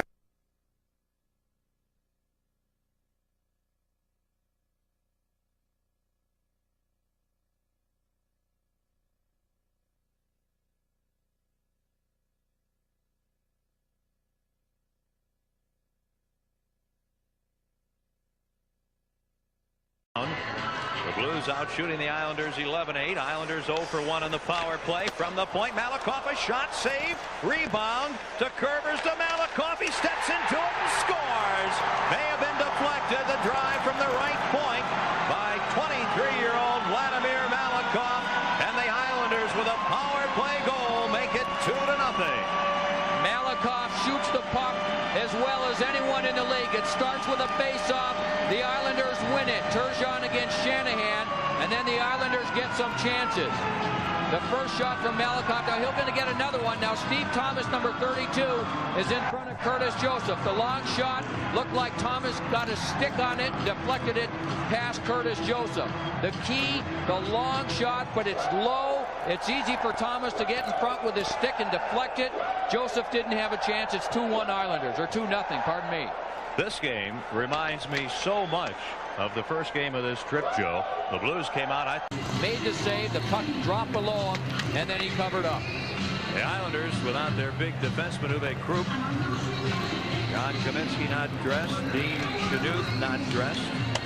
Also, of course, Claude Loisel out for the season. David Bullock with an injury also. Islanders clear the puck down the ice. There's no score. We're in the first period. Both teams at full strength. It has been a superb period for the Blues. Up to Montgomery. He's checked by Delgarno, and from center ice, Young Scott LeChance shoots the puck in. Here's Murray Barron behind the Blues net. Barron on defense with Zombo. Shanahan on a line here with Hull and Montgomery. Blues lose the puck. Travis Green long shot stopped by Joseph, and quickly Montgomery back to get the puck, only to be checked by Delgarno. They wrestle each other down. Green is hit by Zombo, and here's Barron behind the net. Blues having trouble here getting out against the Green McInnes Delgarno line that's really played well recently for the Islanders. Now King on a line change moves in, and a shot blocked in front of Joseph. Yeah, this line right here is their checking line, and that's one thing the Islanders are doing. They're getting more production out of all their lines. The last game, all 4 lines scored for the Islanders. The Islanders dump the puck in. Both teams changing already under 8 minutes to go in a scoreless first period. Thomas into the slot. Malakoff, wrist shot. Joseph the save. Can't clear the rebound. King a drive, and it goes over the net. Malakoff out to Thomas. He tees it up. Shot. Great save, Joseph. Thomas again loses the puck. In the slot. Turgeon a drive off the chest. Turgeon scores on a backhander. Relentless pressure there from the Islanders. And Pierre Turgeon, a 58-goal scorer last season, has his 24th of the season, and it is 1-0 New York. What made it difficult for the Blues defensemen is that the shots, the rebounds off the shots, were deflecting all the way back towards the blue line, coming way out. King has one shot, he'll end up back at the point, and the saves that Joseph was making, 2 on Thomas, the rebounds come way out past everyone, so no one can get control. Thomas ends up with another chance, and then Turgeon's going to take one chance. Again, the rebound comes way out past everyone, and then Turgeon just able to get his own rebound. He took the backhand shot. It looked like it may have deflected off the defenseman, off the Blues defenseman, Rick Zombo, on the play, and then past Joseph. Well, I think it did. I think it just caught the right leg of Zombo and past Joseph. Now the Islanders fire the puck in. Blues play it up the near boards to Karamnov. After a period here on Long Island, the Blues trail the New York Islanders 2-0. Well, the Islanders with some strong veteran players, including University of Wisconsin product Pat Flatley in his 11th season with the Islanders, and he is Bruce Affleck's guest. Well, thank you, Ken. We got a chance to talk with Patrick Flatley, celebrating 10 years ago, really, I guess, February 29th. There's no February 29th this year, coming back from the Canadian Olympic team. I saw a quote the other day where you said, I just wanted to play 10 years. Yeah. You want to play a little longer now, do you? Yeah, that was my goal when I first came in, to play 10 years. And as you said, I've now kind of reevaluated that and like that on another 5 if I could. Talk a little bit about coming from the Olympics, what some of the kids are coming from this year from Norway, what they might have to go through to come into the National Hockey League. Well, I think coming from international competition as opposed to college or junior, I think they have an advantage, because I think the level of competition in the Olympics is close to the NHL, and so I think the adjustment wouldn't be as hard for those guys. And it was just a matter of the opportunity being right for a lot of those players. I mean, unfortunately for a lot of the players, I know the Ranger picks are not slated to be with the Rangers, I think, strictly because the Rangers are doing so well. But if they were doing poorly, I think they'd step right in. What about these kids handling the mental aspect of it, coming off the high of the Olympics, although in this case the American team, for example, didn't do as well. But let's say the guys from Canada's team coming off a big high. Is there a letdown somewhat? Yeah, there's going to be a week or 2 adjustment period where they're going to want to blow off a little steam and just relax for a little, because it's a pretty intense 6 or 7 months of competition and a lot of pressure. Pretty much playing for your country, it's every night. There's a lot of pressure on you, and so they're going to need a little time to relax, but then they'll be ready. How about yourself? Things going this year? Last year, you're coming off the best point production you ever had. Played 80 games. Of course, that helps when the injuries are free. How are things going this year for you? Yeah, very well. I had a couple of little injuries this year, but not too bad. Just missed a few games, and hopefully I'll stay injury free, and the team can keep playing well, and we'll take this right into the playoffs. What about this team itself? A slow start. Maybe were you riding on your laurels from last year in the playoffs? Things that seem to be improving lately. Yeah, I'm not sure exactly what happened. I think when you look at the final 4 teams last season, I think the Leafs are the only team that started fairly well, and I think it was a combination of riding on our laurels, and we had an awkward camp started on the road, and there's a number of things that may have contributed to it, but there's no excuses really. Well, congratulations on the 10-year, another 5, hopefully at least, right? All right, thanks. I'd just like to say hello to my brother in Chicago. He's watching. Go right ahead and say hello, right? I just did. Yeah, that's right. All the best to you the rest of the year, and good luck in the playoffs. All right, thanks. That's Patrick Flatley. We thank him. Back upstairs to Ken. All right, Bruce, good job as always. We're in the first intermission in New York. Islanders win the faceoff, shoot the puck the length of the ice. The Islanders 1 for 3 in the power play tonight. Turgeon scoring in the first period. Thomas the power play goal. Herkus in the second period for the Blues. In front for King. Bouncing puck gets away. Zombo tries to clear Kemp. Malakoff keeps it into King. Back to the right point. Malakoff. Left point to Kerbers. He'll flip the puck to the net. Tipped wide by Joseph. Islanders still in possession. King leaves it behind the net for Turgeon. Thomas in front. Now with King. Left point to Kerbers. Right point. Now Malakoff in front to Turgeon. Thomas. He shoots and scores. Steve Thomas. The Islanders' second power play goal of the night, and it's 3-1 New York. And there is a textbook example of how you can move the puck around in the power play and how it often pays off. They moved the puck around so well that Curtis Joseph anticipated a shot by Turgeon instead of the pass, so he was already down. Great passing, and Joseph went down early, and then Thomas just had to get it over the top of Joseph, who was already down on the ice. But what puck movement by the Islanders. And then the quick shot by Thomas. It's up high. Joseph's already down on the ice, and what a big goal for the Islanders as they now lead it 3-1. For Thomas, number 2 tonight, is 30. Has the other. Now the Islanders with a man advantage. They're 2 for 5 in the power play. Turgeon skates in, flips the puck around behind the Blues net. Here's Thomas. On with King and Turgeon. Kerbers at the left point. Malakoff at the right point. A battle along the boards in the Blues end. Blues doing a good job. Get the puck, and they'll clear it the length of the ice. Time. A huge factor here. Down to 2:43 to go. And the Blues shorthanded, trailing at 3-2. They've played a good, strong game tonight here in New York, rounding out a 4-game road trip. Pass to Thomas. He has to stop. Feed back to the red line to Malakoff. Maybe the Blues can get another shorthanded goal. To Kerbers, back to Malakoff. Islanders in their own zone. 2:25 remaining. Up to King, now to Kerbers, back to King, into the Blues zone. Long shot, blocked by Barron. Here's Shanahan starting out 2-on-1 with Karamnov over the line in front to Karamnov. Oh, he can't get a shot. And behind the net, Karamnov slammed out. Oh, baby! Shanahan sent King to the end of Long Island. And here come the Islanders to center ice. King just now getting up. And the Islanders looking back, waiting for their teammate. King struggling to the bench. Now Malakoff works in. 35 seconds to go on the Islanders power play. A shot blocked, and a pass from Brown too far for Hall, and the puck to Hextall. Oh, did Shanahan throw a check. Now the Islanders back in over the line. Left wing turns on a boomer, and a save by Joseph. And the Blues get the puck. Crossman to Duchesne at center ice. He can't get around Turgeon. A minute and a half to go in the third period. Islanders at center ice. Vasquez shoots the puck in. Blues are changing. Duchesne gives it away in front to Hogue. He shoots and scores. Flatley sets up Benoit Hogue. A power play goal with a minute 21 to go in the third. And the Islanders lead the Blues 4-2. Steve Duchesne handled the puck in his own end. He just tried to clear it up on the boards. Flatley will end up picking it up. Duchesne, who had some pressure, actually handled the puck in his own end. He just tried to clear it up on the boards. Flatley will end up picking it up. Duchesne, who had some pressure, actually kind of overskated the puck as Ferraro was in on him closely. Flatley picked it up to the right side, a quick pass to the left side across the net, and there was Benoit Hogue to finish things off. Curtis Joseph, no chance on the perfect setup by Pat Flatley.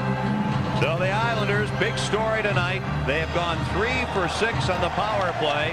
The Blues 0 for 5. And the failure of the Blues power play on this road trip has been really the overriding story. Now the Islanders shoot the puck in. A minute 8 to go. Blues work to center ice. Down by 2. Back at full strength. Over the line, Karamnov to Herkus, who sends the puck behind the New York net. Hextall can't clear. Karamnov with a puck knocked down by LaChance. Blues center, and a backhander by Barron wide. Barron in the corner. Now Karamnov has a bad ankle. He was hurt on the check. He limps to the bench. Islanders Hogue through center ice over the blue line. Checked, and Herkis gets the puck. That power play goal at 18:39. Hogue is 28th from Flatley. Now the Islanders, Hogue with a puck again to the blue line. Long shot, and it's off the chest and caught by Joseph. Blues down to 31 seconds remaining. Here comes Montgomery working in over the line to Shanahan. A shot that deflects to the goal.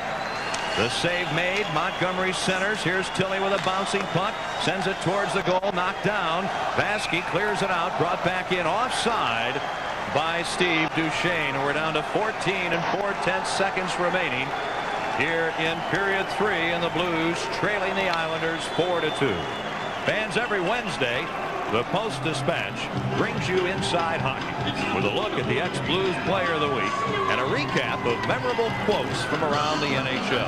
And you'll want to read all about the 2-goal performance by Steve Thomas tonight in tomorrow's Post-Dispatch. Stay on top of your game with the Post. Action resumes. Islanders shoot the puck in. 3 seconds to go. The Islanders have won 3 in a row. The Islanders beat the Blues tonight. Al Arbor's team has won 3 in a row, 8 of its last 11 as they bid for a playoff spot in the NHL's Eastern Conference. So the Blues undefeated here in their last 5 games in the Nassau Coliseum. 4 wins and a tie. Drop 1 tonight as they lose by a score of 4-2. But I thought, Joe, that for the wrap-up game of a trip that's been tough except for an 11-1 win in Ottawa, that this was a very, very strong performance tonight by the Blues. I go back to the meeting that Bob Berry had with this team this morning, emphasizing the fact that he didn't want any turnovers in the neutral zone. He wanted the players to keep skating, move the feet, and that's what they did. They played a good game tonight. They could have, if they would have had a couple of breaks in the second period, again, we talk about the Post, they could have won this game. It was a well-played game by both teams. Power play hurt them, and of course they did not again have Craig Janney. The final here at the Nassau Coliseum, the New York Islanders 4, the St. Louis Blues 2. We'll return to New York in a moment. This is St. Louis. Gardner moves around Ferraro, slowed him down with a stick check, and then a hit by Pilon. Kasparaitis has the puck. Islanders go on the power play in 30 seconds. Ferraro winds up with a shot. Score! From the blue line, Ray Ferraro rips one over Mike Richter, and now it's a 2-1 game as the Islanders mount another comeback. Through the screen, but it was a long shot, and it's 25 seconds before the power play starts for the Islanders. Kasparaitis moves the puck to Ferraro, and he just puts it on goal. You'll see the screen set up, but Richter's got time, and it did not hit the goal post or anywhere wide. It actually went about 2.5 feet inside the post. So Richter had problems, could not find the shot. You'll see it again. Look at the room on the catching glove side. Mike lost his angle. He got beat up high. The Islanders have not had much for offense, but that gets them in the game, and that's one Richter would like to have back. Number 14 for Ray Ferraro. It's a 2-1 game. Thomas hit by Bukaboom. Thomas moves it back to Malakoff. 38 seconds to go on the power play. Steve Thomas across to Kerbers. Kerbers plays it in front, missed by King. Hard pass from Kerbers, intended for Derek King. Shot by Thomas, blocked by Lowe. Tikkanen's got it, clears with less than a minute to go in the first period. A great effort by Kevin Lowe in particular. A good block at the end, but a great effort knowing he's playing with the bad back. And again, the first unit for the Islanders can't score on the power play. They make a change. To the time remaining in the period. Across the line, Marty McInnes.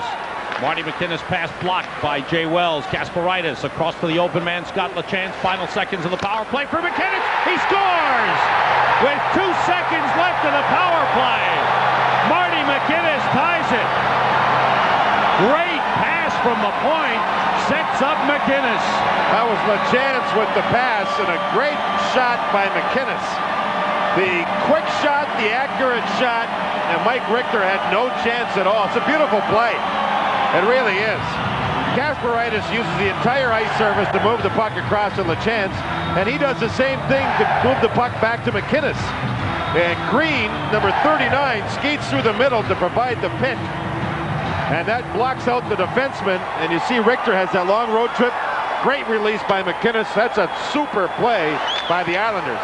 So once again, as they did last night, the Islanders respond after trailing. And setting up a potential 3-on-2 situation against them. Curvers with a shot. Rebound, score! Pierre Turgeon! Curvers with a big shot from the point. Turgeon there for the rebound. Islanders have scored 3 straight goals and lead 3-2. Off the face-off, Rangers zone. 45 seconds into the second period. Curvers has a great shot. There you see the face-off controlled by the Devils. There's the shot, big rebound, and the goal's in. And we're going to see Glenn Healy, and this should be very interesting to see what happens here.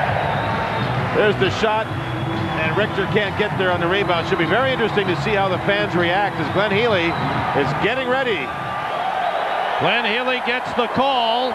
As usual, I can say for a fact, John, he would have preferred to start the game. Oh, yeah. Coming in cold off the bench, and right now his team needing a lift as the Islanders here in the opening minute of the second period have taken a 3-2 lead.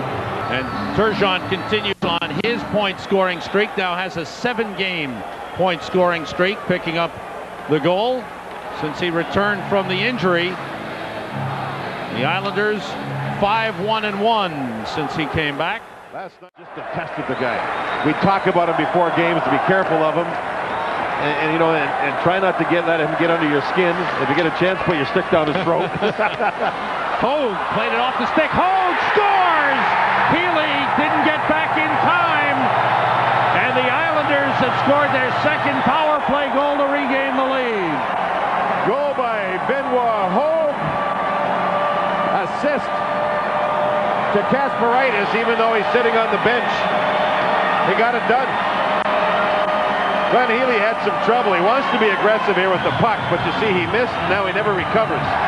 And Benoit Hogue just goes to the net. He knows he's got Glenn Healy in a prone position. It's 4-3 Islanders with their second power play goal of the game. Hogue was sharp, smart, found the puck, was casual, knew he had time, and he made the play. So the Islanders have scored 2 power play games, both with Messier and another goalie goalie change. Now Glenn Healy's gone, Richter's back. Wow. It's an adventure.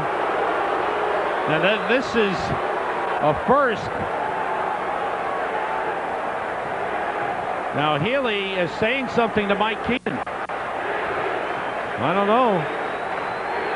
Healy came off the bench and said something to Mike Keenan, and I think some of Healy's frustration is coming out here. For the first time. Yeah, you can definitely see it. Absolutely. I don't blame him. He's a competitive. The last 23 games, and now the Rangers have rallied to tie. Hextall out to move it away from Kovalov. Kovalov with his 11th from Messier and Leach at 2:55. Messier was knocked down by Kasparaitis. Kasparaitis going with Graves in front. Kasparaitis tripped up Messier and nothing called. Maruelli took a look, and that one he had to see. Battle along the boards. Graves challenges Kasparaitis. He wants a piece of him. Kasparaitis not going for it. The first hit was a good hit on Messier, it appeared to me. And then he trips Messier, and it's not called. Now, this is, again, what gets frustrating for players. And when referees, they got to watch stuff. They got to see it. It's obvious. It's going to happen when this guy's on the ice. Darius Kasparaitis, you follow him around, there's plenty of action around him. Messier moves in and he ducks the check. That's a good play by Kasparaitis. And then Messier drives to the net, and Kasparaitis tripped him up. And this is the one I don't understand why the referee doesn't make a call. Look at that. Oh. I mean, oh well, that's hockey. Viikon näyttävin on Islandersien taitava keskushyökkääjä Pierre Turgeon, joka kiertää miehiä kuin keila toppia ja pujottaa kiekon loppujen lopuksi maaliin ohi Chris Terrerin. Vielä kerran Pierre Turgeon.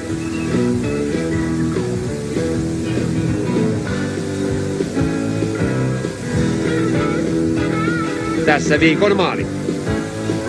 Ja seuraavaksi maalivahti Bob Essensa pelasi ensimmäisen kotipelinsä Detroitin paidassa, kun vierailulle tuli New York Islanders. Ensimmäinen erä. Malahov riistää kiekon, syöttää Derek Kingille, joka jatkaa Pierre Turgeonille, ja näin johtaa Islanders 1-0. Toinen erä. Steve Thomas tuo kiekon sisään, jättää Derek Kingille, joka vetää todella kova laukauksen, ja nyt numerot jo 0-2. Rundhextall jatkaa upeita pelejään.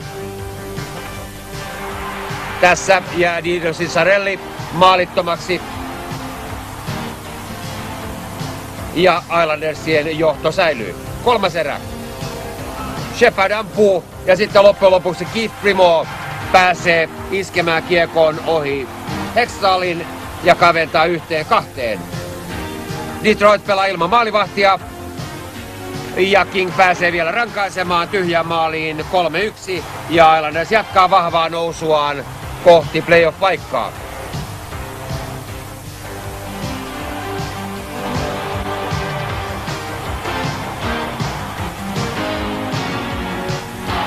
San Jose puolestaan.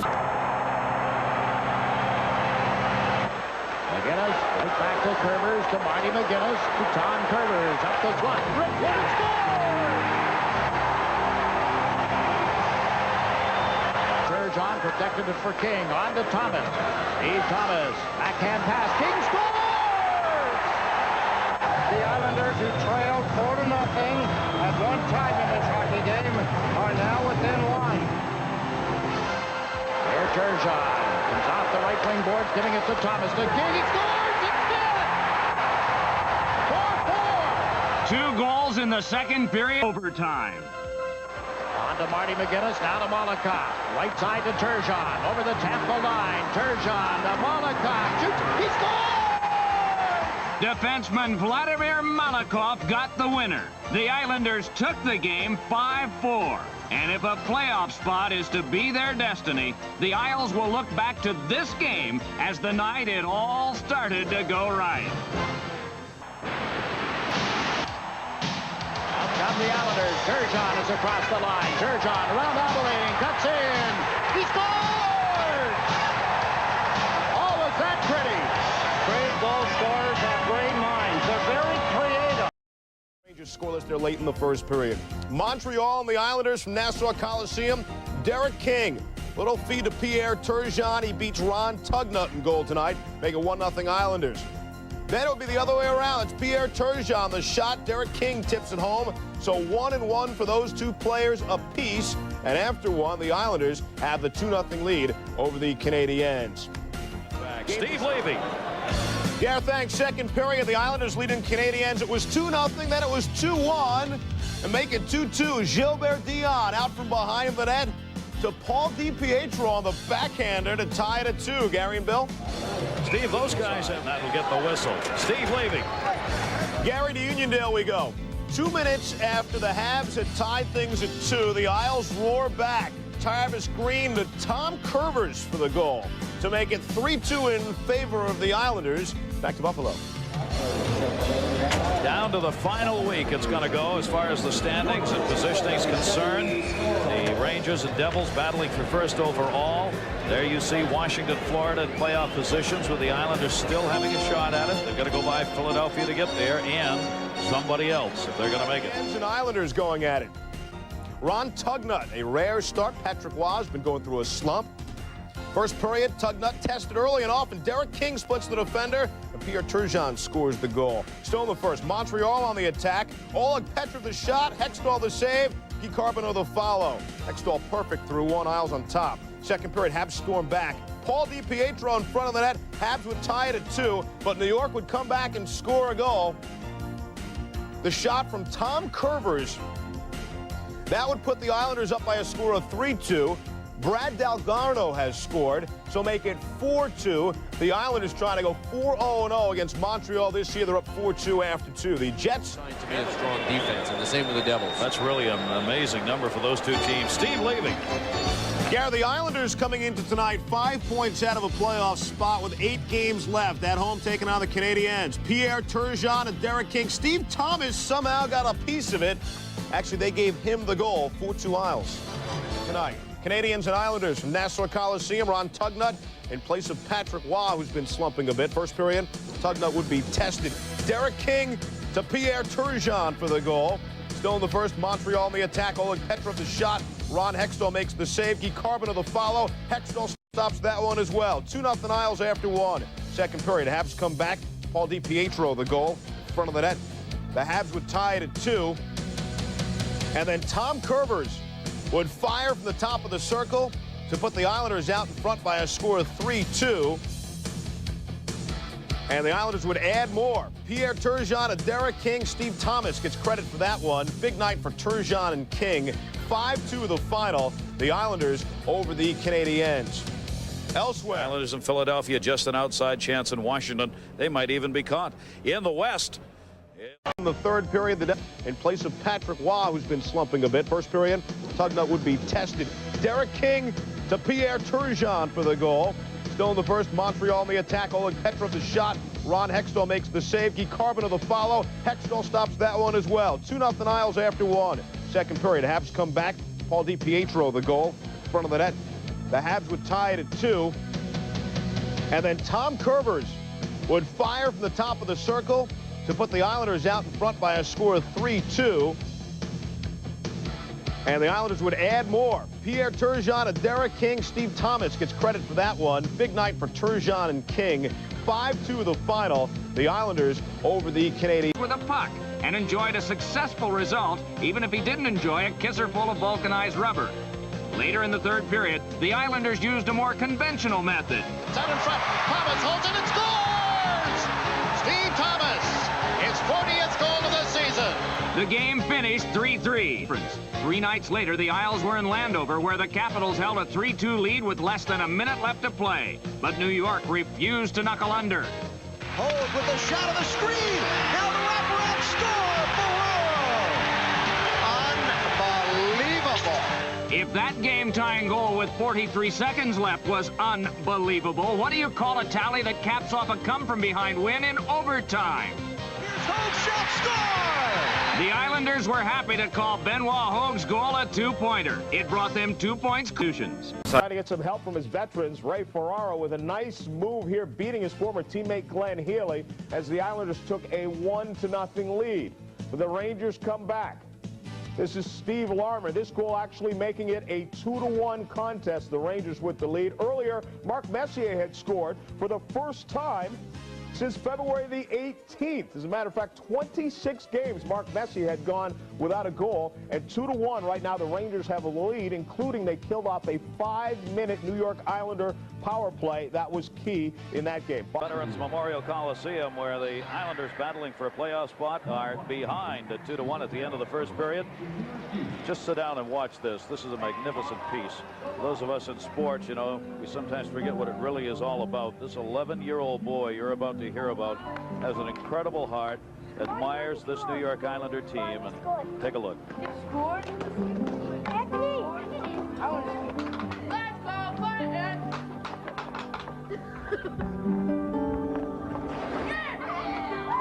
Playing hockey in the driveway with my friends is like playing ice hockey. It's like the Islanders playing ice hockey. I mean, it gives me such a high, and it makes me feel so good when I shoot that fucking score. Clint, here. That's the Islanders. Clinton's disability is called diastrophic dysplasia, which is a pretty rare form of dwarfism. There's over about 80 syndromes of dwarfism, and Clinton's condition, he was born with severe scoliosis, dislocated hips, dislocated knees, clubbed feet, a cleft palate, and he's had to date 24 surgeries to correct those abnormalities. He knows what his problems are. He knows what his limitations are, but he doesn't let that stop him, and he finds ways to get around that stuff. Mentally, he's probably one of the toughest people that I know. There's McLennan behind the net. He handles it, passes it off. Here comes Thomas, down to the middle. Got the King. Stop by Hextall. He loves the New York Islanders, and the New York Islander organization has been very, very good to Clinton as far as accepting him into their family. He's swift-lifting. He's always got an up-tempo beat about himself, and he's always his confidence kind of overflows. And he can be having a bad day yourself, and he'll make a comment to you that'll kind of pick your day up. We get upset after a loss or climb the sky after a win, but Clinton is always the same. He's always just in a great frame of mind, always positive, always upbeat, and always you know, looking forward to things, and just an inspirational guy. Hey, Hexy. Hi, buddy. How are you? Good. All right. To come out after a game or any time of the day and see Clinton smiling and laughing and joking around with you. It's a great feeling. It makes me feel better. I'm handicapped, but I cope with it, and it's not really I don't think of it as a challenge. I just go on with my life and do what I have to do. Well, Clinton, it doesn't get any better than this. The Rangers, Islanders here, big afternoon game. How nervous are you about this game? I'm very nervous. You know, if the Islanders win, they're 2 points ahead of Florida. Florida plays Devils tonight, so we better win. I hope we do. How you see these guys? You see a hockey team or just a bunch of guys that are your friends?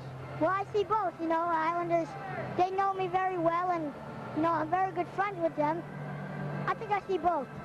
You've got a real problem here. Glenn Healy's one of your favorite players, right? Played here. Now he's in goal for the Rangers. How do you adjust to this afternoon? Well, you know, he's a great guy, and everybody's got to move on, unfortunately, but I wish him the best, but I hope we win.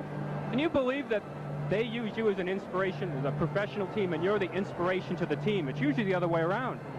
Well, that's nice to think about them, but, you know, I really enjoy having them around, and they're like another buddy. They're your friends. Now, you want to be a play-by-play guy. Here's your chance. How's this game end? Okay, here's the Rangers. They're setting up on their power play. Messier at the blue line. He loses the handle on it. Here's Pierre Turgeon, races down center ice. He shoots, he scores! He fixed Glenn Healy's pocket. All right, Gary, back to you. Back to you, Gary. I'll tell you what, Clinton, I think you're going to have to graduate from high school, so I got about 6 years to make sure I get money in my retirement fund. And then I got a feeling you may be doing this, fella. They couldn't have a nicer guy. We'll be right back. As the Rangers lead it by a score of 2-1. Goals by Messier and Larmer. Ferraro has scored for the Islanders all in the first. Jay Wells has just picked up a holding call at 1:52 of this second period. So the second power play of the game underway here. And a chance for the New York Islanders to get this game tied up. Barry Thorne, Bill Clement, and Elmore Gandy. Our coverage here on ABC of the National Hockey League. McGinnis has it in the middle. Islanders battling for that playoff spot. Good move by Travis Green. Shot, save, rebound in front. Score! Benoit Hogue!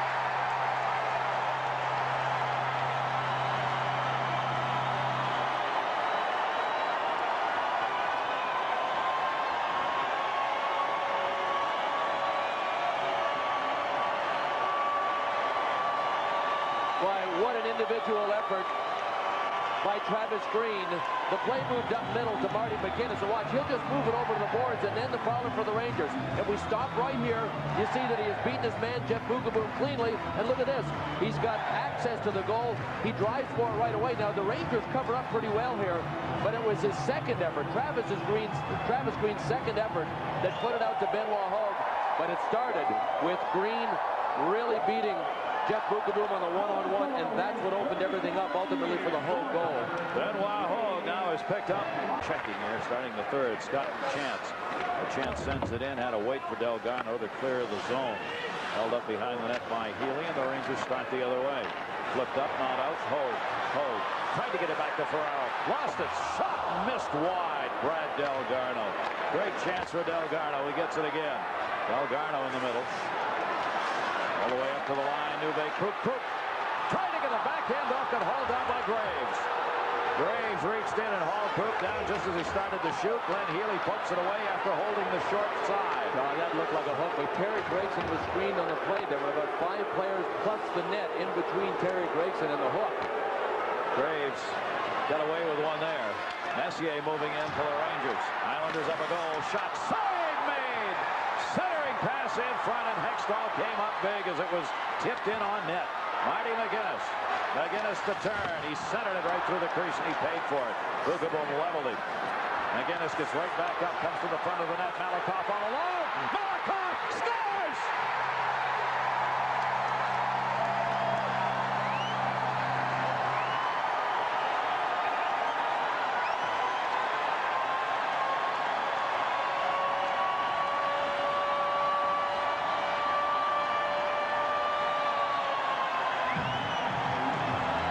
What a game Vladimir Malakoff is having. He got a pick on the play from Travis Green and Marty McInnes, and then came in all alone, one-on-one on Glenn Healy.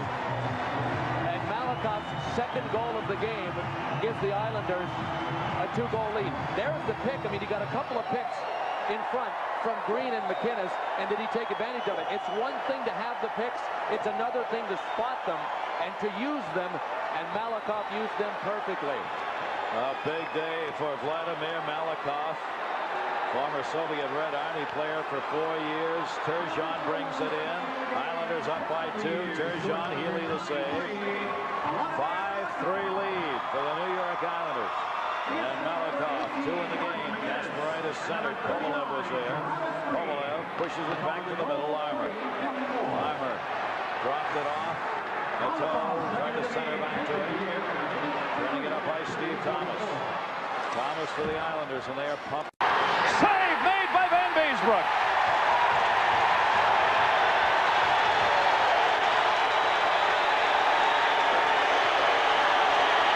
Well, what a way to end the season.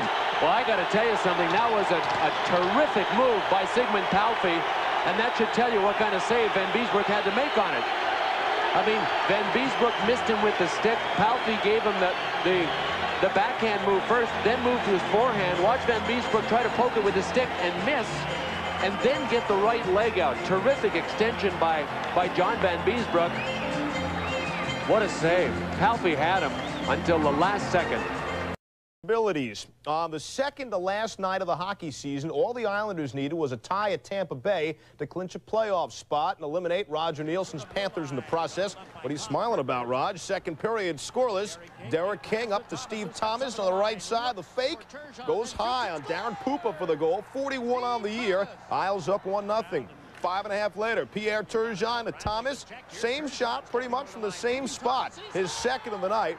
And at that point, Roger not smiling anymore. Ron Hextall in goal. The save on John Tucker. The pad stop. Tucker the follow-up save. Hextall his 5th shutout this year. The Islanders clinch the last playoff spot in the Eastern Conference. That makes Thursday night's season finale with the Panthers meaningless.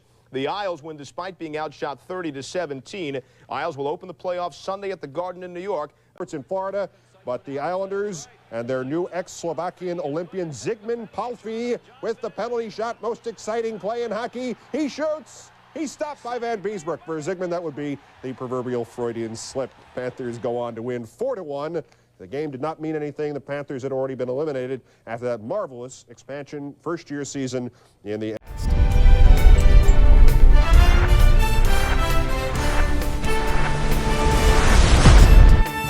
Dynasties live here. Best team for insurance. Go for National Security Brokerage. You'll feel secure with National Security Brokerage. Let's go Islanders.